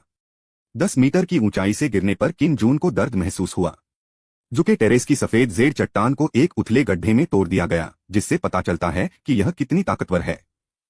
भले ही किन जून अपनी पूरी ताकत से हमला करे, झुके टेरेस को नुकसान पहुंचाना मुश्किल होगा। जैसे ही कार्प खड़ा हुआ, बाई यूफेंग उछल पड़ा। उसने अपने मुंह के कोने से खून पोंछा और एक हाथ से अपना भाला लहराया। एक पल में आध्यात्मिक शक्ति से भरा एक सफेद ड्रैगन उसके चारों ओर लिपट गया। यह बहुत शानदार था और ड्रैगन की दहाड़ की हल्की आवाज गूंज रही थी। अध्याय 48 जीतने के तरीके। यह मंत्र बहुत बढ़िया है। किन जून ने बाई यूफेंग के चारों ओर लिपटे आध्यात्मिक सफेद ड्रैगन को देखा और धीमी आवाज में कहा। उसके बगल में खड़े दाजी ने नफरत से कहा, यह बेकार है, लेकिन इस आदमी का जादू सोंग लैंग जितना अच्छा नहीं है। सोंग लैंग के दाहिने हाथ पर एक बड़ा सा नीला हाथ है जो उसके शरीर के आकार से मेल नहीं खाता, लेकिन दिखने में बाई यूफेंग का सफेद ड्रैगन ज्यादा सुंदर और कूल है। बाई यूफेंग धीरे से चिल्लाया और उसके पैरों के नीचे सफेद जेड पत्थर पर मकड़ी के जाले जैसी दरारें बन गईं। उसका शरीर तीर की तरह ऊपर उठा। रूहानी सफेद ड्रैगन भाले के ऊपर मंडरा रहा था, हवा को चीर रहा था और सोनिक बूम के धमाके कर रहा था। मोमेंटम इंद्रधनुष जैसा था। बाई यूफेंग के बिना रोके हमले का सामना करते हुए सोंग लैंग ने अपना दाहिना हाथ मारा और बड़ा सायन रंग का हाथ सीधे भाले पर लगा और सफेद ड्रैगन की स्पिरिचुअल पावर तुरंत खत्म हो गई। बाई यूफेंग को ऐसा लगा जैसे उस पर बिजली गिर गई हो और उसका शरीर सीधे सुजाकू टॉवर की ओर गिर गया। लड़ाई में फिर से हार की वजह से सुजाकू टेरेस के आसपास के लोग और साधु चुप हो गए। आम लोग भी देख सकते थे कि बाई यूफेंग को दबा दिया गया था। अटारी में सभी जनरलों के चेहरे और भी बदसूरत थे। नानमे ने त्योरियां चढ़ाई, उसकी 2 बड़ी मुट्ठियों की नसें उभर आईं और साफ था कि उसे शांति नहीं मिली थी। वह हारने वाला है, गुआन यू ने बेपरवाही से कहा, और किन जून अपनी आंखें झपकाए बिना नहीं रह सका। लड़ाई खत्म होने में कितना समय लगेगा? क्या सोंग लैंग मजबूत है? किन जून ने हैरानी से पूछा। वह सिर्फ फाउंडेशन एस्टैब्लिशमेंट के दायरे में था और दोनों के बीच लड़ाई की डिटेल्स नहीं देख सका। उसके हिसाब से भले ही बाई यूफेंग दबा हुआ था, फिर भी वह बहुत जोशीला था और सैकड़ों और राउंड तक टिक सकता था। इसमें कोई दिक्कत नहीं है। मॉर्टल रेन का सिर्फ दूसरा लेवल। गुआन यू ने सोंग लैंग की बातों को सीरियसली न लेते हुए मजाक उड़ाया, जिससे उसके बगल में खड़े भिक्षु हैरानी से उसे देखने लगे। यह आदमी बहुत दिखावटी है। किन जून को अचानक एहसास हुआ कि बाई यूफेंग पहली बार मॉर्टल ट्रांसफॉर्मेशन रेल में आया था। शायद उसे हाल ही में जबरदस्ती लाया गया था। जाहिर है वह सोंग लैंग का मुकाबला नहीं कर सकता था, जो मॉर्टल ट्रांसफॉर्मेशन रेल के दूसरे लेवल पर था। इस समय सोंग लैंग ने हमला करने की पहल की। वह एक भूत की तरह था, हवा में अपनी आफ्टरइमेज छोड़ते हुए बाई यूफेंग की ओर बढ़ रहा था। बाई यूफेंग की पुतलियां सिकुड़ गईं और उसने जल्दी से अपने हाथ में भाला लहराया। तेज हवा चलने लगी जो बवंडर की तरह उसके चारों ओर मंडरा रही थी। हवा की धार इतनी तेज थी कि अगर कोई पास आता तो उसके टुकड़े टुकड़े हो जाते। तुम बहुत कमजोर हो। सोंग लैंग की ठंडी आवाज बाई यूफेंग के कानों तक पहुंची और बाई यूफेंग इतना चौंक गया कि उसके रोंगटे खड़े हो गए। वह अनजाने में घूमा और इसी समय एक बड़ा हरा हाथ पहाड़ की तरह उसकी ओर आया। बूम!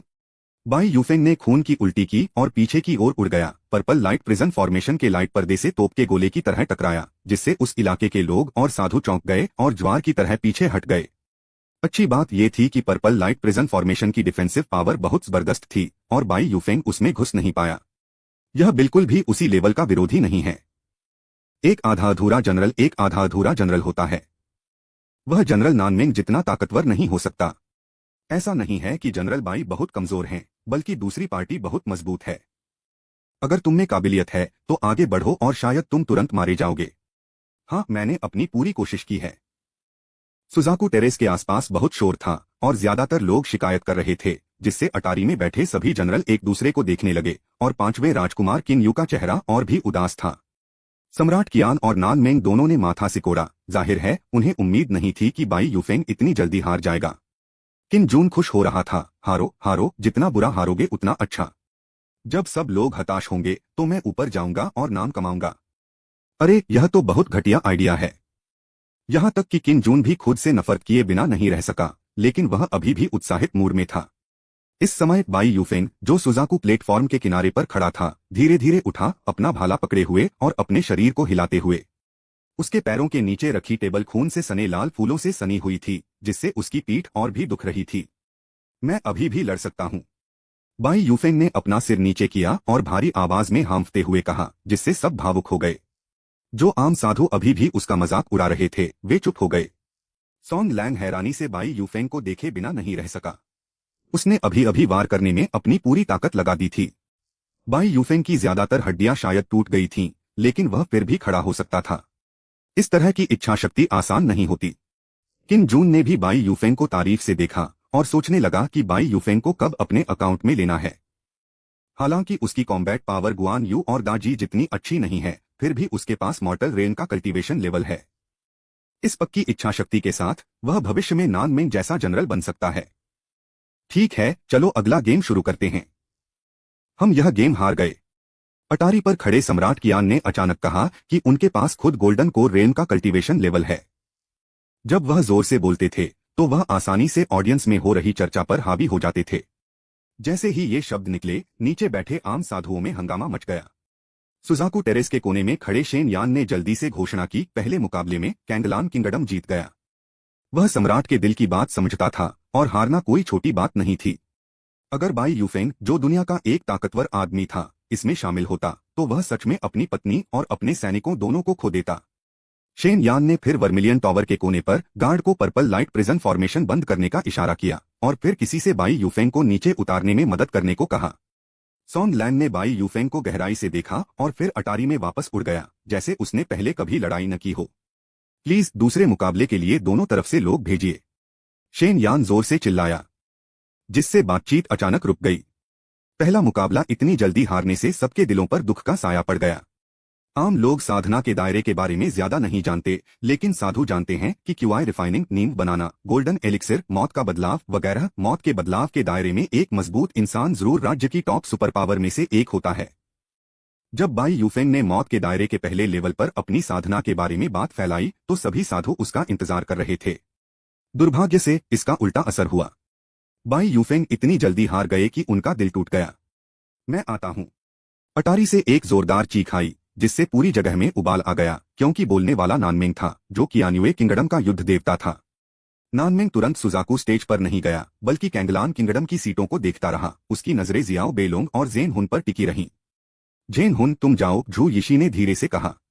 जियाओ बेलोंग झेंग हुन से ज्यादा ताकतवर था, लेकिन वह पहला गेम पहले ही जीत चुका था, इसलिए सबसे ताकतवर खिलाड़ी को आखिर तक छोड़ना ही जीतने का तरीका था। अच्छा। जेन हुन सीधे खड़े हो गए। उन्होंने नानमेंग की तरफ देखा और सुजाकू स्टेज की तरफ उड़ गए। पिताजी, हमें जीतना ही होगा, नान युक्सिन ने उत्साह से चिल्लाया। जवाब में नानमेंग ने बस मुस्कुराया और हाथ हिलाया और फिर सुजाकू स्टेज पर जेन हुन के सामने खड़ा हो गया। किन यू ने माथा सिकोड़ा। वह जानता था कि कैंगलान किंगडम में सबसे ताकतवर आदमी शियाओ बेलोंग था। दूसरी पार्टी ने जानबूझकर नानमेंग से दूरी बना ली, जिससे कियान्यू किंगडम को नुकसान हुआ। लेकिन नानमेंग को दूसरा गेम खेलना होगा, नहीं तो अगर वे दूसरा गेम हार गए तो नानमेंग को खेलने का मौका भी नहीं मिलेगा। दूसरे मास्टर, उनमें से कौन जीत सकता है? किन जून ने गुआन यू से उत्सुकता से पूछा। कोई फर्क नहीं, गुआन यू ने आंखें सिकोड़ते हुए कहा। धत तेरी की, इतना बेवकूफ? लॉर्ड किन हैरान हुए बिना नहीं रह सके। क्या इसका मतलब यह नहीं है कि कैंगलान किंगडम ने हाई एंड कॉम्बैट पावर के मामले में कियान्युए किंगडम से खुद को दूर कर लिया है?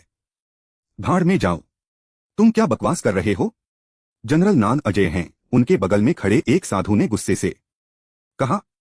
बेवकूफ प्रशंसक। किन जून ने अपनी आंखें घुमाईं और उस पर ध्यान देने में बहुत आलसी था।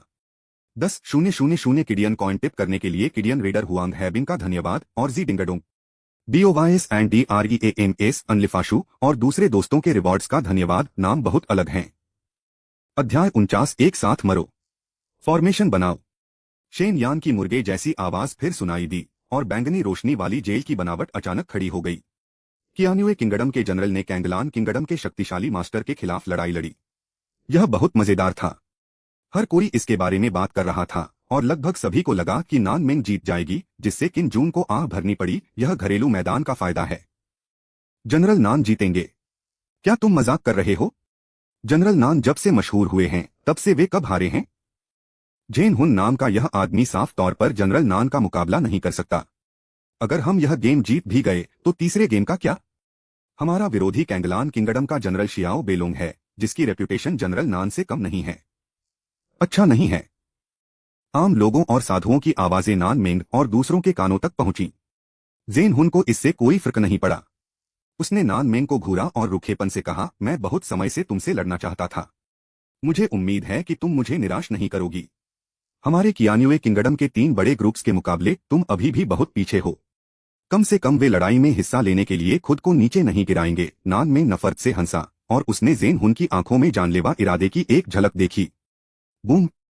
जेन हुन के शरीर से आध्यात्मिक शक्ति फूट पड़ी, जिससे उसके कपड़े उड़ गए। उसने अपना दाहिना पैर पटका और बिजली कड़कने लगी। वह नान मेंग पर एक तेज तीर की तरह हमला करता हुआ दिखाई दिया। उसका दाहिना हाथ पंजे जैसा हो गया और स्याही का गहरा रंग तुरंत उसकी आस्तीन से उंगलियों तक फैल गया। नान मेंग ने अपना दाहिना हाथ उठाया और उसके हाथ में एक काली लोहे की तलवार दिखाई दी। गुस्से में आए जेन हुन का सामना करते हुए उसने तलवार से सीधा वार किया, इतनी तेजी से कि वह चकाचौंध कर देने वाली थी। एक झटके में जेन हुन पीछे की ओर गिर गया और जड़ता की वजह से ब्लेड के निचले हिस्से पर फिसल गया। जैसे ही दोनों एक दूसरे को पार करने वाले थे, उसने अपना पंजा बाहर निकाला। डिंग! जेन हुन के पंजे नान मेंग के आर्मर पर पड़े, जिससे मेटल की खटखट की आवाज आई। यह साफ था कि नान मेंग के शरीर पर आर्मर आम नहीं था और बिल्कुल भी डैमेज नहीं था। नान मेंग के चेहरे पर एक भाव था और उसके दाहिने पैर ने बिजली की तरह लात मारी, जिससे जेन हुन को दोनों हाथों से रोकना पड़ा। एक धमाके के साथ उस शक्तिशाली बल ने उसे सैकड़ों मीटर दूर धकेल दिया। इतना दबंग! किम जून आह भरने से खुद को रोक नहीं सका। नान मेंग, जो सुजाकू टेरेस पर खड़ा था, मुश्किल से अपनी जगह बदल पाया, लेकिन जेन हुन बहुत शर्मिंदा लग रहा था। गुआन यू और दाजी को ऐसा नहीं लगा। वे दोनों वॉइड रियल्म में ट्रांसेंडेंट प्राणी थे और जाहिर है कि वे 2 ट्रांसेंडेंट रेन के साधुओं के बीच लड़ाई का मजा नहीं लेंगे। दहाड़ता हुआ स्काई डॉग किम जून के पैरों के पास लेट गया, जैसे वह सो गया हो। किम जून बहुत घबराया हुआ था। अगर नान मेंग हार जाता तो उसे खेलने का मौका भी नहीं मिलता। मुझे उम्मीद है कि कियान्युए किंगडम इतना कमजोर नहीं होगा, किम जून ने मन ही मन कहा। उसके आसपास के लोग और साधु नान मेंग का नाम जोर जोर से और कान फाड़ देने वाली आवाज में चिल्ला रहे थे। अटारी में बैठे अधिकारी भी बहुत घबराए हुए थे। अगर वे मुकाबला हार गए तो कियान्युए किंगडम को कैंगलान किंगडम दबा देगा और वे अपना सिर नहीं उठा पाएंगे। पिताजी आइए! नान युक्सिन जोश में चिल्लाई। इतने जरूरी मौके के लिए उसकी आवाज सही नहीं थी, लेकिन इस समय किसी को उसकी बदतमीजी की परवाह नहीं थी। यहां तक कि सम्राट कियान का ध्यान भी सुजाकू टेरेस पर केंद्रित था। किन यू का चेहरा धुंधला से चमकीला हो गया और वह बीच बीच में झू यिशी को देखता, सोचता कि वह क्या सोच रहा है। दूसरी ओर झू यिशी मुस्कुरा रहा था, जैसे उसे इस बात की चिंता नहीं थी कि जेन हुन हार जाएगा। जियाओ बेलोंग ने वर्मिलियन बर्ड टेरेस पर नान मेंग को शरारती नजरों से देखा और फुसफुसाया, तुम्हारे और मेरे बीच सबसे बड़ा फर्क यह है कि तुम अपनी ताकत को महत्व देते हो, जबकि मैं सबकी भलाई की परवाह करता हूँ। कियान्युए किंगडम के मिलिट्री डिस्ट्रिक्ट में नान मेंग आसमान है। मिलिट्री पावर सिर्फ उसी के कंट्रोल में है और उसके कमांड में आने वाले जनरल उससे दबे हुए हैं। कोई भी लड़ाई हो, वह हमेशा आगे की तरफ दौड़ता है। उसकी इज्जत बहुत अच्छी है, जबकि दूसरे सैनिक फीके हैं। स्टेटस जितना ऊंचा होगा, आप उतने ही ज्यादा रिसोर्स का मजा ले पाएंगे। राज्य द्वारा सेना को दिए गए संसाधन मूल रूप से नान मेंग पर केंद्रित हैं, जो कैंगलान राज्य के सैन्य जिले से अलग है। शायद नान मेंग शियाओ बेलोंग से ज्यादा ताकतवर है, लेकिन दोनों देशों की मिलिट्री ताकत के मामले में कियान्युए किंगडम पिछले 5 सालों में पीछे रह गया है। टकराना! जेन हुन आसमान से भूत की तरह गिरा, टेबल टूटकर बिखर गई। नान मेंग, जो अभी अभी बचकर निकली थी, मुड़ी और चाकू से वार किया, जैसे जगह काट रही हो। स्पीड जबरदस्त थी। जेन हुन, जिसके पास बचने का समय नहीं था, उसने जल्दी से दोनों हाथों से धक्का दिया।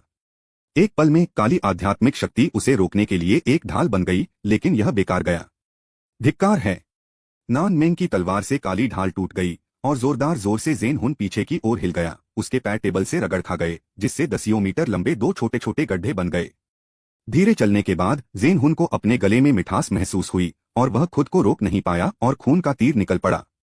पूरे आदमी की सांस तुरंत सिकुड़ गई और उसके हाथों से खून बहता रहा। खून सुजाकू प्लेटफॉर्म पर टपक रहा था और सफेद जेड पत्थर के साथ यह लाल और ठंडा हो गया था। क्या उन्होंने नहीं कहा था कि वे बराबर हैं? किम जून ने गुआन यू से अजीब सा चेहरा बनाकर पूछा। उनकी साधना बराबर है, लेकिन नान मेंग कई सालों से लड़ रहा है और उसकी जानलेवा आभा एक ताकत में बदल गई है। इसके अलावा उसका लड़ाई का अनुभव बहुत ज्यादा है, इसलिए जेन हुन स्वाभाविक रूप से उसका विरोधी नहीं है। गुआन यू ने एक आंख खोली और कहा। किम जून बहुत उत्सुक था और उसने पूछा, मोमेंटम क्या है? अभी के लिए तुम्हारे लिए बेहतर है कि तुम मोमेंटम के ऊंचे दायरे के बारे में कम जानो। गुआन यू ने अपनी दाढ़ी पर हाथ फेरा और मुस्कुराया, लेकिन उसकी मुस्कान किन जून की आंखों में बहुत परेशान करने वाली लग रही थी। इस समय जेन हुन ने नान मेंग पर फिर से हमला किया। यह पहले गेम जैसा ही था, एक तरफा दबाव, लेकिन इस बार कैंगला किंगडम के ताकतवर आदमी के दबाव की बारी थी। हालांकि किन जून उनकी हरकतों को साफ साफ नहीं देख पा रहा था, लेकिन वह देख सकता था कि अगर ऐसा ही चलता रहा तो नान मेंग पक्का जीत जाएगी। जुक्वेताई के आसपास के लोगों और किसानों को भी किन जून जैसा ही महसूस हुआ, इसलिए वहां का माहौल और भी गर्म होता गया। लगातार उड़ाए जा रहे हैं और लगातार हमला कर रहे हैं। जेन हुन वाकई काफी दृढ़ निश्चयी थे। किन जून इमोशन से भर गया। उसने अनजाने में अटारी में कैंगलान किंगडम की तरफ देखा। प्रिंस जू यिशी अभी भी मुस्कुरा रहा था, जैसे कि जेन हुन उनके कैंगलान किंगडम से नहीं था। नानमेंग, तुम सच में काफी मजबूत हो। जेन हुन ने अपने मुंह के कोने से खून पोंछा और दांत भींच लिए। नानमेंग के चेहरे पर कोई भाव नहीं था और उसके हाथ में काली लोहे की तलवार से खून टपक रहा था। खून उसका नहीं बल्कि जेन हुन का था। अगर मैं हार भी गया तो तुम्हें भारी कीमत चुकानी पड़ेगी। जेन हुन गुस्से से चिल्लाया और तुरंत पैर पटकते हुए दक्षिण की ओर भागा। नानमेंग नफरत से मुस्कुराया, लेकिन उसने अपनी पूरी ताकत लगाकर भी बड़े शब्द बोलने की हिम्मत की। जब दोनों तरफ टक्कर होने ही वाली थी, तभी जेन हुन ने अपने दाहिने हाथ से मुट्ठी भर लाल कमल के बीज निकाले और सीधे नानमेंग की तरफ फेंक दिए। क्योंकि दूरी बहुत कम थी, नानमेंग अनजाने में ही चाकू उठाकर उसे रोक सका। बूम बूम बूम, एक जोरदार धमाका हुआ और पर्पल लाइट प्रिजन फॉर्मेशन के अंदर ज्यादातर जगह में तुरंत धुआं भर गया। लोग इतने डर गए कि उन्होंने अपने कान बंद कर लिए। धत तेरे की, तुम तो बस गंदा खेल रहे हो। किन जून चिल्लाया, अरे अगर नानमेंग धोखा खाने की वजह से हार जाता है तो वह कैसे आ सकता है। सम्राट कियान और अटारी में बैठे सभी सेनापति एक साथ खड़े हो गए। दूसरी ओर जू यिशी अभी भी मुस्कुरा रहा था। शेन यान, जो सुजाकू स्टेज पर खड़ा था, पर्पल लाइट प्रिजन फॉर्मेशन की लाइट स्क्रीन से टकरा गया।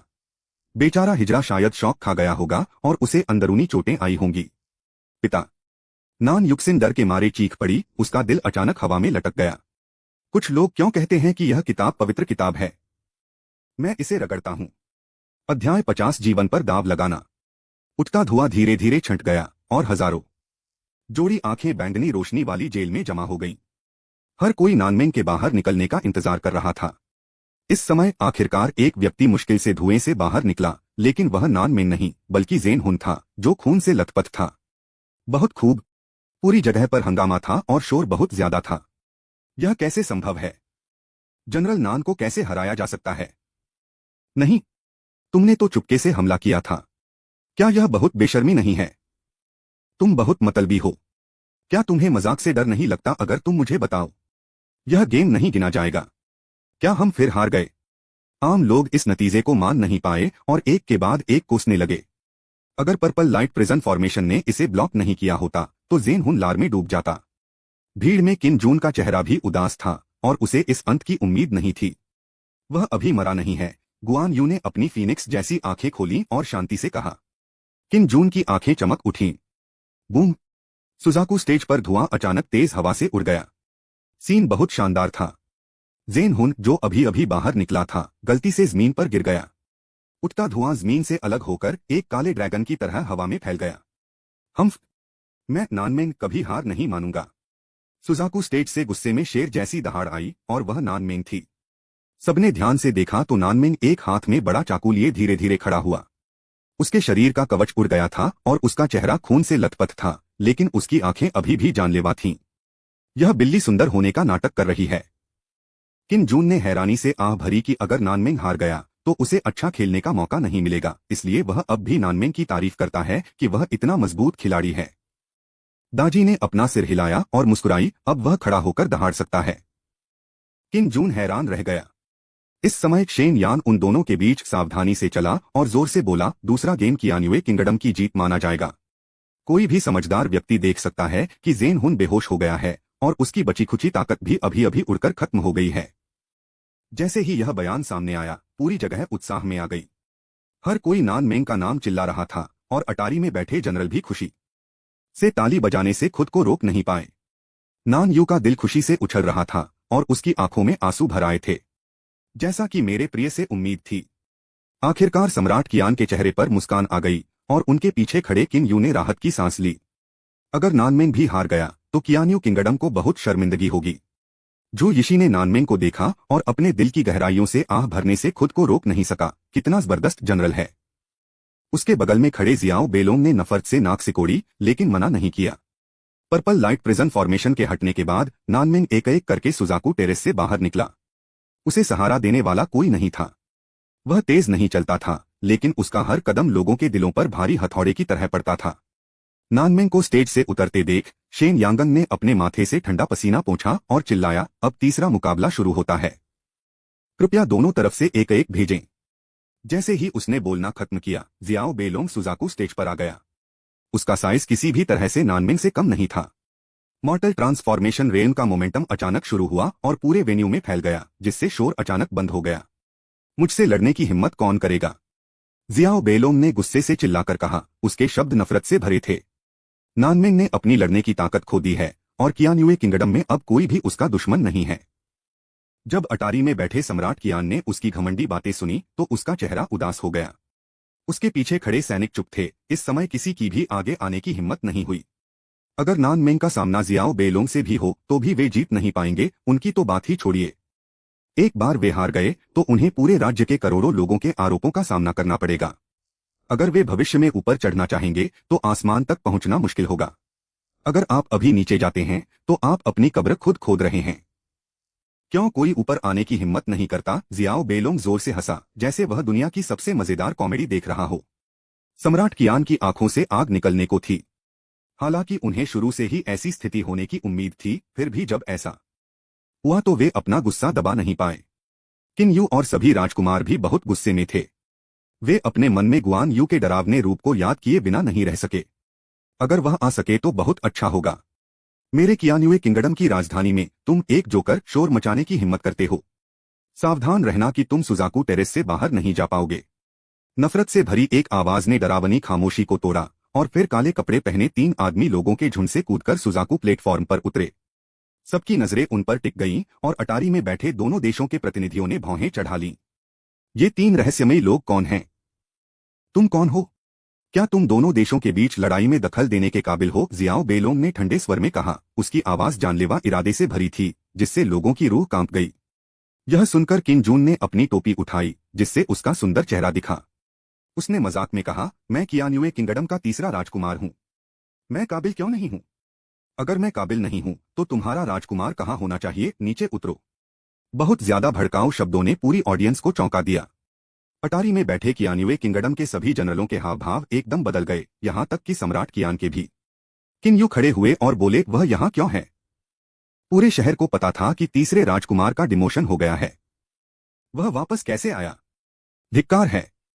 वह तीसरा राजकुमार क्यों है? क्या उसे डिमोट नहीं किया गया था? वह तीसरा राजकुमार है। क्या वह मिस्टर जून नहीं है? क्या तीसरा राजकुमार मिस्टर जून है जो हाल ही में शहर में परेशानी खड़ी कर रहा है? यह अभी भी झूठ हो सकता है। मैंने उसके साथ शराब पी थी। आम लोग और साधु हैरान होकर बातें करने लगे। किन जून की पहचान चाहे जो भी हो, वे यह सुनकर बहुत खुश हुए कि उन्होंने अभी क्या कहा। जियाओ बेलोंग से मुकाबला करने की हिम्मत करना और कैंगलान किंगडम के क्राउन प्रिंस का मजाक उड़ाना, कितनी हिम्मत है। हालांकि उनकी राय में किन जून मौत की तलाश में था। किन जून के शब्द पूरी तरह से वही थे जो वे कहना चाहते थे, लेकिन कहने की हिम्मत नहीं कर पाए। यह बच्चा बहुत बहादुर है। जू यिशी के चेहरे पर जो मुस्कान थी वह आखिरकार गायब हो गई। किन जून दिल से पहले ही मर चुका था। किन जून पहला इंसान था जिसने उसे सबके सामने जाने के लिए कहने की हिम्मत की, पिताजी, चूंकि कोई भी युद्ध में शामिल होने की हिम्मत नहीं करता तो मेरे लोगों को आने क्यों नहीं दिया जाए? किन जून ने अटारी पर बैठे सम्राट कियान की ओर देखा और जोर से कहा। उनकी आवाज, जो फाउंडेशन एस्टेब्लिशमेंट रेन की 6ठी मंजिल पर थे, आसानी से दर्शकों में फैल गई। सम्राट कियान ने भौहें चढ़ाई। उन्हें समझ नहीं आ रहा था कि वे क्या सोच रहे हैं। फिर वे मुस्कुराए और बोले, बेशक। धत तेरी की, क्या आप इतनी खुशी से सहमत हो गए? किन जून को थोड़ी हैरानी हुई, लेकिन उसने इस बारे में ध्यान से नहीं सोचा और शियाओ बेलोंग से कहा, तुम बहुत घमंडी हो। तुम्हारी हिम्मत कैसे हुई अपनी जिंदगी को दांव पर लगाने की? क्या आप अपनी जान पर दांव लगा रहे हैं? पूरी जगह शांत थी। हर कोई उसे उत्सुकता से देख रहा था। किन जून ने अपना सिर और सीना ऊपर उठाया, दिखाने के लिए ऐसे अच्छे पल को अच्छी तरह से समझना चाहिए।